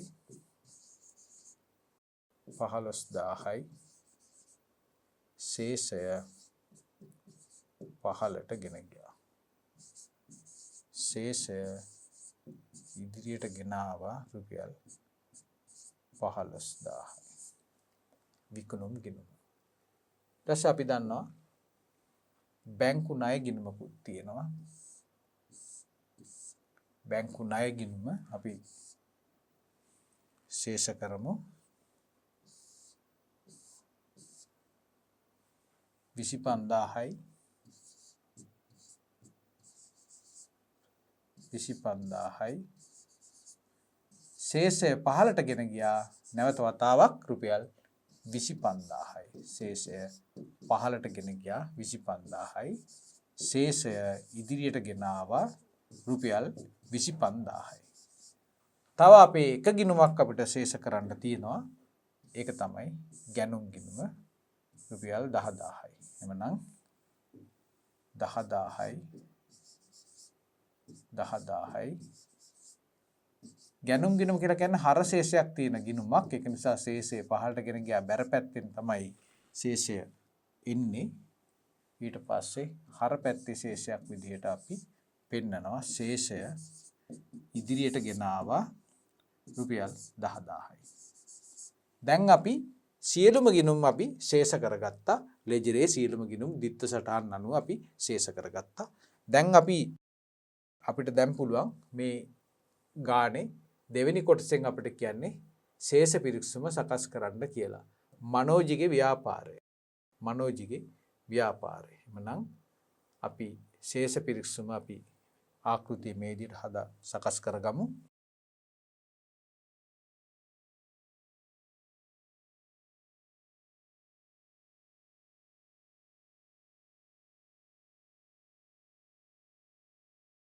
හරශේෂ පෙන්වීමට සහ බැරශේෂ පෙන්වීමට ස්ථාන දෙකක්.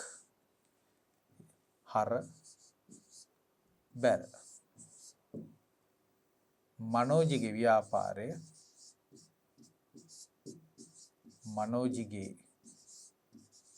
ව්‍යාපාරය මෙන්න මේ දිනට අහවල් දිනට ශේෂ පිරික්සුම. අපිට දින දීලා නැති නිසා අපි මේ විදිහට දානවා. හොඳයි. දැන් ශේෂ පිරික්සුමක් කියලා කියන්නේ ලෙජර් ගිණුම් වල සාරාංශයක්. ලෙජර් ගිණුම් සියල්ල අපි තුලනය කරලා ඒ ශේෂ ටික අපි මෙන්න මේ වගේ ලේඛනයකට කියන එක තමයි අපි මෙතෙන්දි සිද්ධ කරන්නේ. එහෙමනම් දැන් අපි ශේෂ ටික ලේඛනයකට අරන් එමු. පළවෙනි ගිණුම තමයි මොකද්ද? මුදල් ගිණුම. මුදල් ගිණුමේ ශේෂය කීයක්ද? අපි බලමු. මුදල් ගිණුම පරීක්ෂා කරලා අපිට මුදල් ගිණුමේ ශේෂය රුපියල් 90,000ක් විදිහට අපි හඳුනා ගන්නවා. 90,000යි. ඒ වගේම අපේ ඊළඟ ගිණුම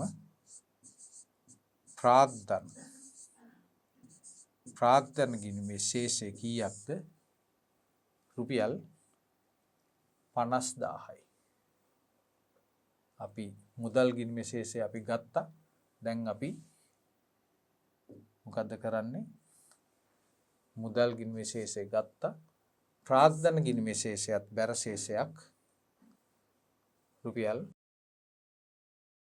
50,000යි. හරි.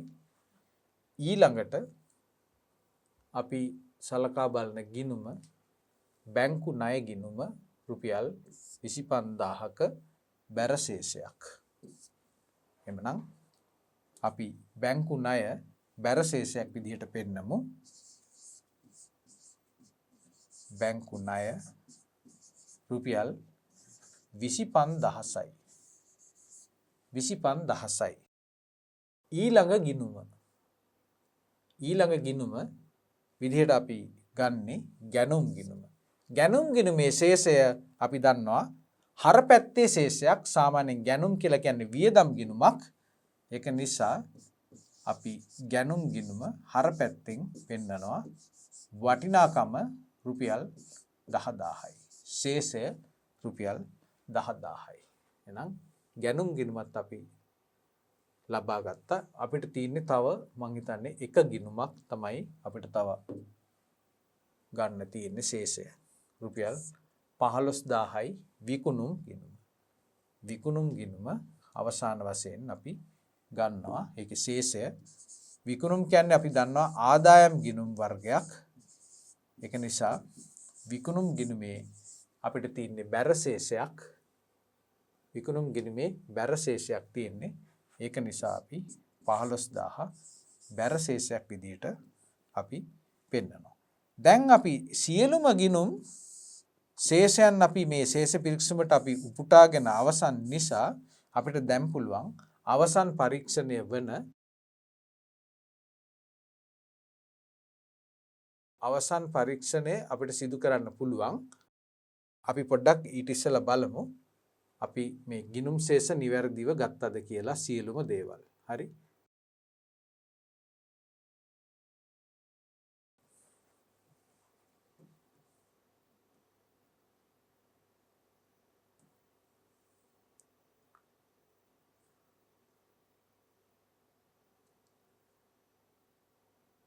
මෙතන මෙන්න මෙතන පුංචි වරදක් තියෙනවා මේ ඒක මම නිවැරදි කරනවා. මොකද්ද මේ ගිණුම මුදල් ගිණුමේ ශේෂය රුපියල් 80,000යි. මොකද 90,000යි මෙතන ගැනුම් වලට 10,000ක් ගිය හන්දා 80,000ක ශේෂයක් තමයි අපිට මුදල් ගිණුමේ ශේෂය විදිහට අපිට පෙන්වන්නේ. ඒක නිසා අපි මුදල් ගිණුමේ ශේෂය අපි 80,000ක් විදිහට නිවැරදි කරගන්නවා. 80,000යි. 80,000යි. එමනම් අපි දැන් අනිකුත් ශේෂ අපි නිවැරදිව ඇවිල්ලා තියෙනවා.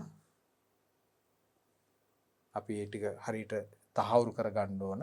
තහවුරු කරගෙන අපිට අවසාන පරීක්ෂණය කරන්න පුළුවන්. මේ හරශේෂ ටික එකතු කරන්න පුළුවන්. හරශේෂ ටික එකතු කරායින් පස්සේ අපිට ගිණුම් දෙකක් හම්බ වෙනවා.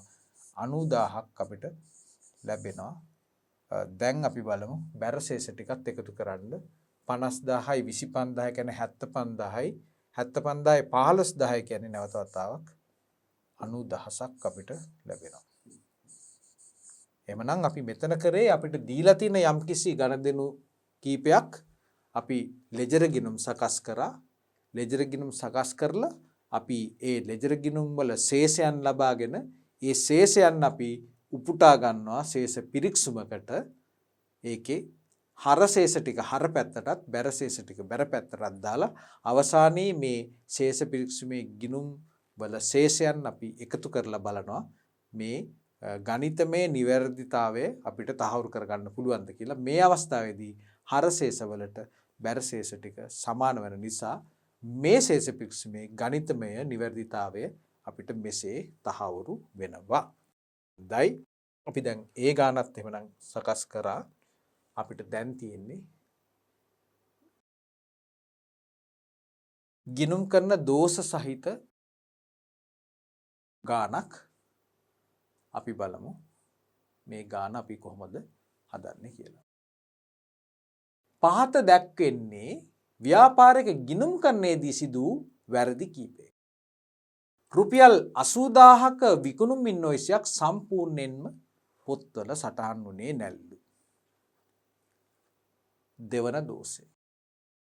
රුපියල් 7,000ක රක්ෂණ ගිණුමේ ශේෂය ශේෂ පිරික්සුමට උපුටාගෙන නැති. ලදවට්ටම් රුපියල් 350ක් ණය හිමි ගිණුමේ හා ලදවට්ටම් ගිණුමේ හර පැත්තේ හර බැර විදිහට ගනුදෙනුව සටහන් වෙලා නැහැ. ගිණුම් දෙකේම හර පැත්තේ තමයි මේ ලදවට්ටම් ගනුදෙනුවක් අපි ගිණුම් ගත කරලා තියෙන්නේ ගිණුම් කරන දෝෂයක් සහිතව. අවශ්‍ය වන්නේ වැරදි නිවැරදි කිරීම සඳහා අවශ්‍ය වන්නේ වැරදි නිවැරදි කිරීම සඳහා ජර්නල් සටහන් සකස් කිරීම. එහෙමනම් අපි ජර්නල් සටහන් කිරීමේ ආකෘතියක් අපි සකස් කරගමු.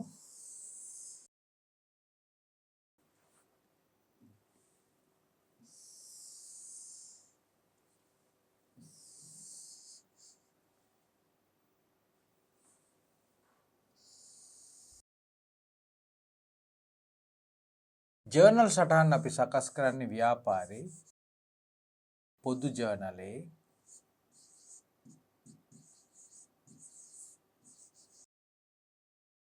මනම් මෙතනින් විස්තරය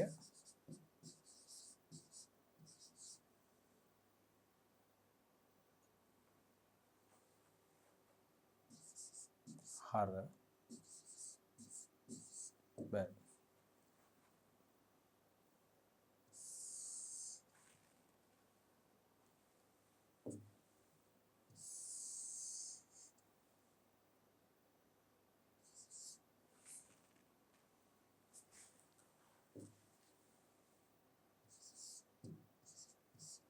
වවුචර් අංකය විස්තරය හර සහ බැර පළවෙනි වැරදි නිවැරදි කිරීමේ ජර්නල් සටහන් තමයි අපි ලියන්න කියන්නේ. මොකද්ද පළවෙනි දෝෂය? රුපියල් 80000ක විකුණුම් ඉන්වොයිසයක් සම්පූර්ණයෙන්ම පොත්වල සටහන් වී නොමැත. මොකද්ද මේක? ගිණුම් කරන වැරදි අපි කිව්වා වර්ග දෙකක් තියෙනවා කියලා. ශේෂ පිරික්සමක සමානත්වයට බලපාන වැරදි සහ එසේ සමානත්වයට බලපෑමක් ඇති නොකරන වැරදි. එතකොට මේ පළවෙනි එක මොකද්ද? ශේෂ පිරික්සමට සමානත්වයට බලපෑමක් ඇති නොකරන වරදක්. හේතුව මොකද්ද? 80000ක විකුණුම් ඉන්වොයිසයක් සම්පූර්ණයෙන්ම පොත්වල සටහන් වෙලා නැහැ. මූලාශ්‍ර ලේඛනයේ තියෙනවා විකුණුම් ඉන්වොයිසිය වැරදීමකින් මේක අස්ථානගත වෙලා ව්‍යාපාරේ පොත්පත්වලට එන්නේ නැහැ. මොකද්ද වෙන්නේ එතකොට? හර සටහන ඇවිල්ලත් නැහැ, බැර සටහන ඇවිල්ලත් නැහැ. විකුණුමක් සම්පූර්ණයෙන්ම 80000ක එකක් පොත්වලින් සම්පූර්ණයෙන්ම මග ඇරිලා. අඩුවෙන් තමයි පෙන්වන්නේ. මුදල් ගිණුමෙත් අඩුවෙන් පෙන්වන්නේ, විකුණුම් වලත් අඩුවෙන් පෙන්වන්නේ. මොකද මේක පොත්පත් වලින් මග හැරිච්ච නිසා. ඒක නිසා අපි කොහොමද මේක නිවැරදි කරන්නේ? එමනම් මග හැරුණා නම් අපි දැන් මොකද කරන්නේ? දැන් අපි ගිණුම් වලට මේක අන්තර්ගත කරන්න ඕන හර සහ බැර වශයෙන්. දෙකම ගිණුම් දෙකේම සටහන් වෙලා නැහැ. එහෙමනම් මේක ණයට විකුණුමක්ද මොකද්ද? 80000ක විකුණුම් ඉන්වොයිසියක්. එහෙම නේද? 80000ක විකුණුම් ඉන්වොයිසියක්. එහෙමනම් මොකද්ද සිද්ධ වෙන්න ඕන? මුදලට විකුණුම් එකක්. මුදල් තමයි හර විකුණුම් ගිණුම බැර. ඊයද්ද 80000යි. අපිට ඊළඟට සන්ලක්ෂය ලියන්න පුළුවන්. මොකද්ද? රුපියල් 80000ක විකුණුම් ඉන්වොයිසියක් පොත්වලින්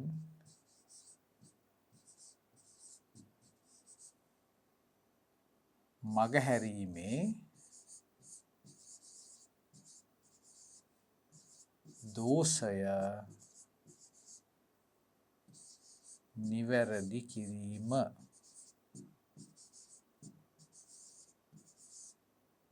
තමයි පළවෙනි දෝෂය අපි නිවැරදි කරන දිත්ත සටහන.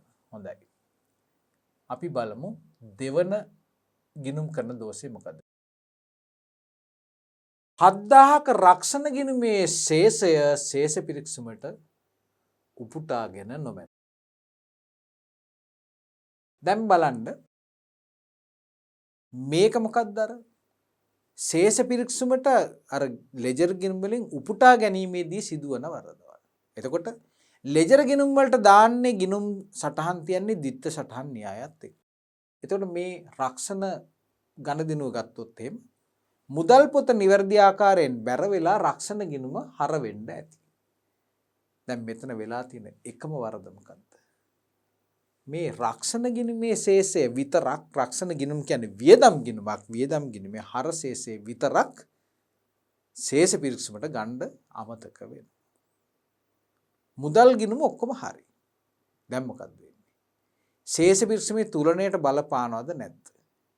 අනිවාර්යයෙන්ම බලපානවා. ඇයි? මුදල් ගිණුමෙන් මුදල් ඉවත් වෙනවා. බැර සටහන දානවා. හර සටහන දාලා තියෙනවා නමුත් ශේෂ පිරික්සුමට ගන්නෙ නැහැ. නමුත් එමනම් ශේෂ පිරික්සුමේ මුදල් ගිණුමේ ශේෂය 7000 අඩු වෙච්ච ශේෂයක්. ඒකට කැපෙන්න නම් හරියටම 7000ක වියදම් ගිණුමක් තියෙන්න ඕන.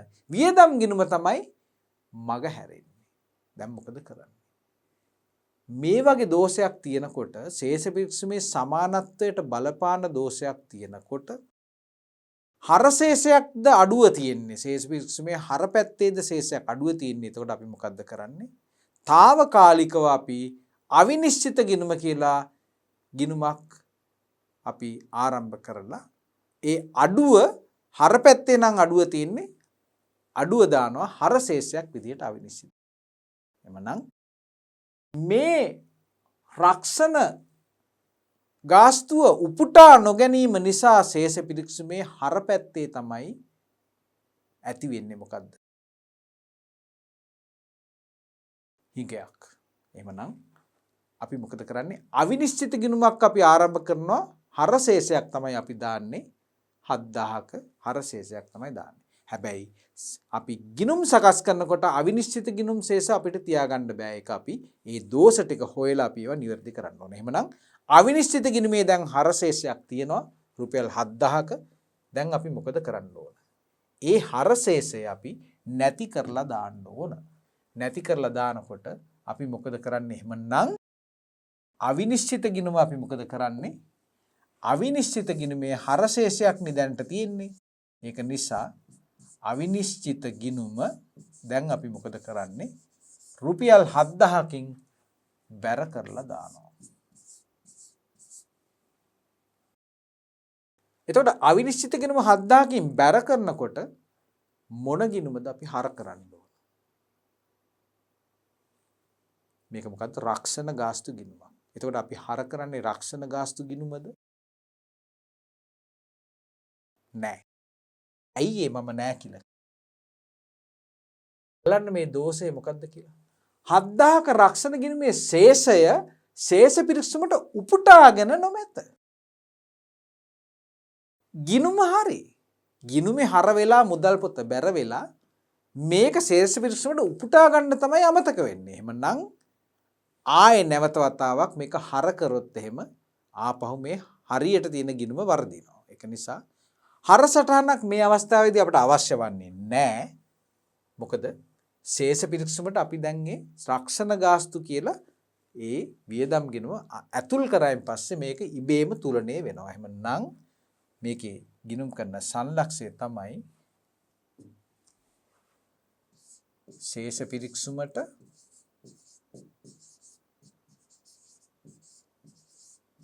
රුපියල් 7000ක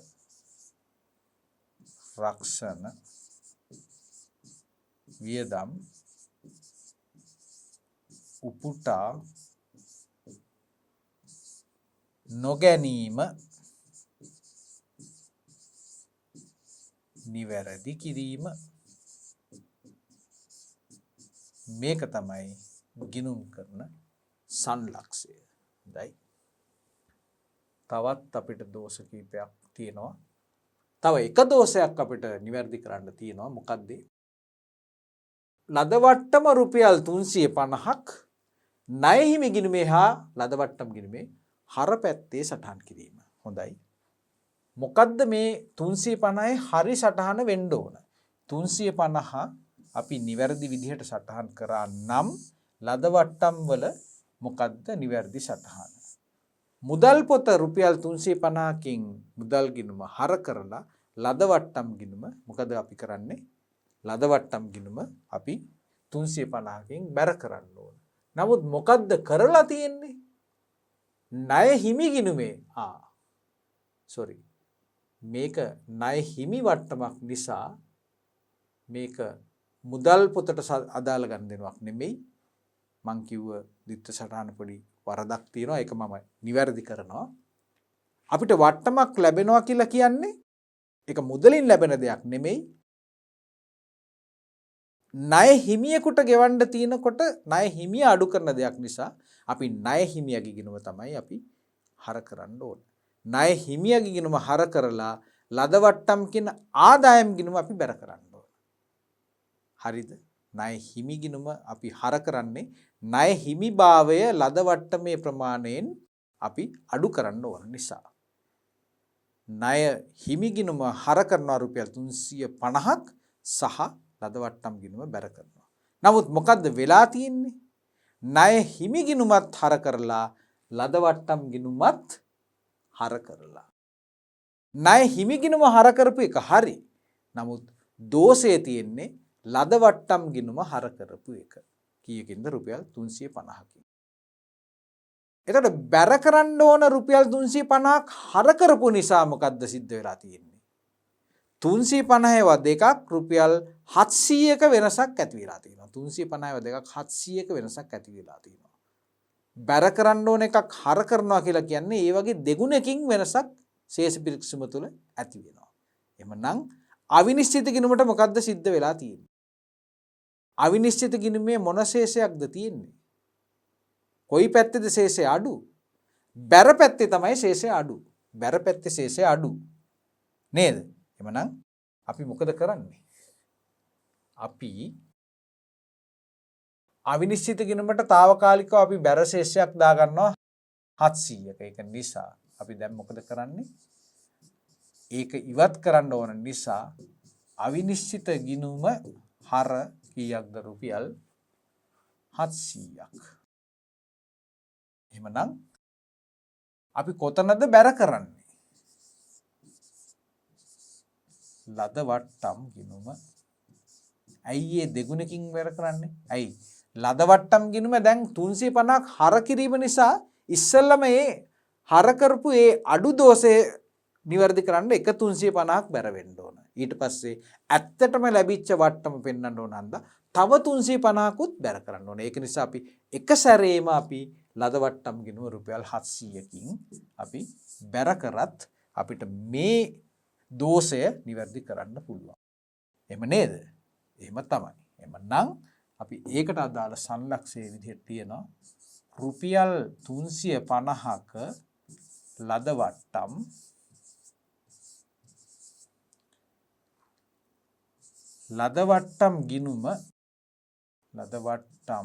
ගිණුම හර කිරීමේ වරද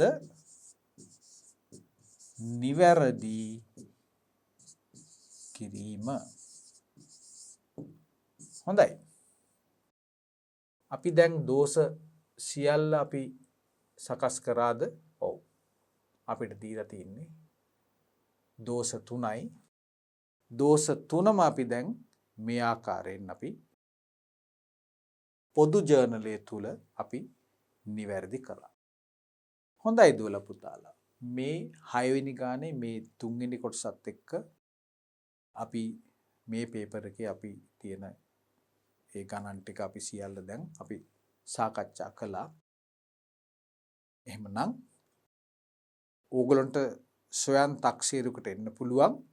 ඕගොල්ලෝ කලින් මේකට පිළිතුරු ලියලා මාගේ මේ සාකච්ඡාවට සහභාගී වුණා නම් ඕගොල්ලන්ට දැන් තීරණය කරන්න පුළුවන් ඕගොල්ලන්ගේ දුර්වල තැන් තිබ්බේ කුමන ප්‍රශ්නවලදීද කියලා. ඉතින් ඒ ඕගොල්ලන්ට වැරදිච්ච තැන් විශේෂයෙන් ඕගොල්ලෝ ඒ වරද නැවත වතාවක් නොකරන්න ඒ වරද නිවැරදි කරගෙන ඒ අපේ න්‍යායාත්මක කරුණු පිළිබඳ තිබ්බ ඒ අපේ දැනුම අපි තව දුරටත් අපි තහවුරු කරගන්න කියලා මම ඔයගොල්ලන්ට මතක් කරනවා. හොඳයි. අපි එහෙමනම් මේ 2018 වසරේ උතුරු මැද පළාත් අධ්‍යාපන දෙපාර්තමේන්තුව විසින් අවසාන වාර විභාග පරීක්ෂණයට ඉදිරිපත් කරපු ප්‍රශ්න පත්‍ර අංක 1 සහ 2 යන ප්‍රශ්න පත්‍ර දෙකේම සාකච්ඡාව අපි මේ පරිච්ඡේදය සමග අපි මේ ආකාරයෙන් අපි නිමාවටපත් කරනවා. මම නැවත වතාවක් තවත් පළාත් අධ්‍යාපන දෙපාර්තමේන්තුවක් විසින් ඉදිරිපත් කරපු වාර විභාග අවසාන පරීක්ෂණ ප්‍රශ්න පත්‍ර කට්ටලයක් සාකච්ඡා කිරීමේ අරමුණෙන් අපි මෙසේ ඔබෙන් සමුගන්නේ නැවත වතාවක් හමුවීමේ බලාපොරොත්තු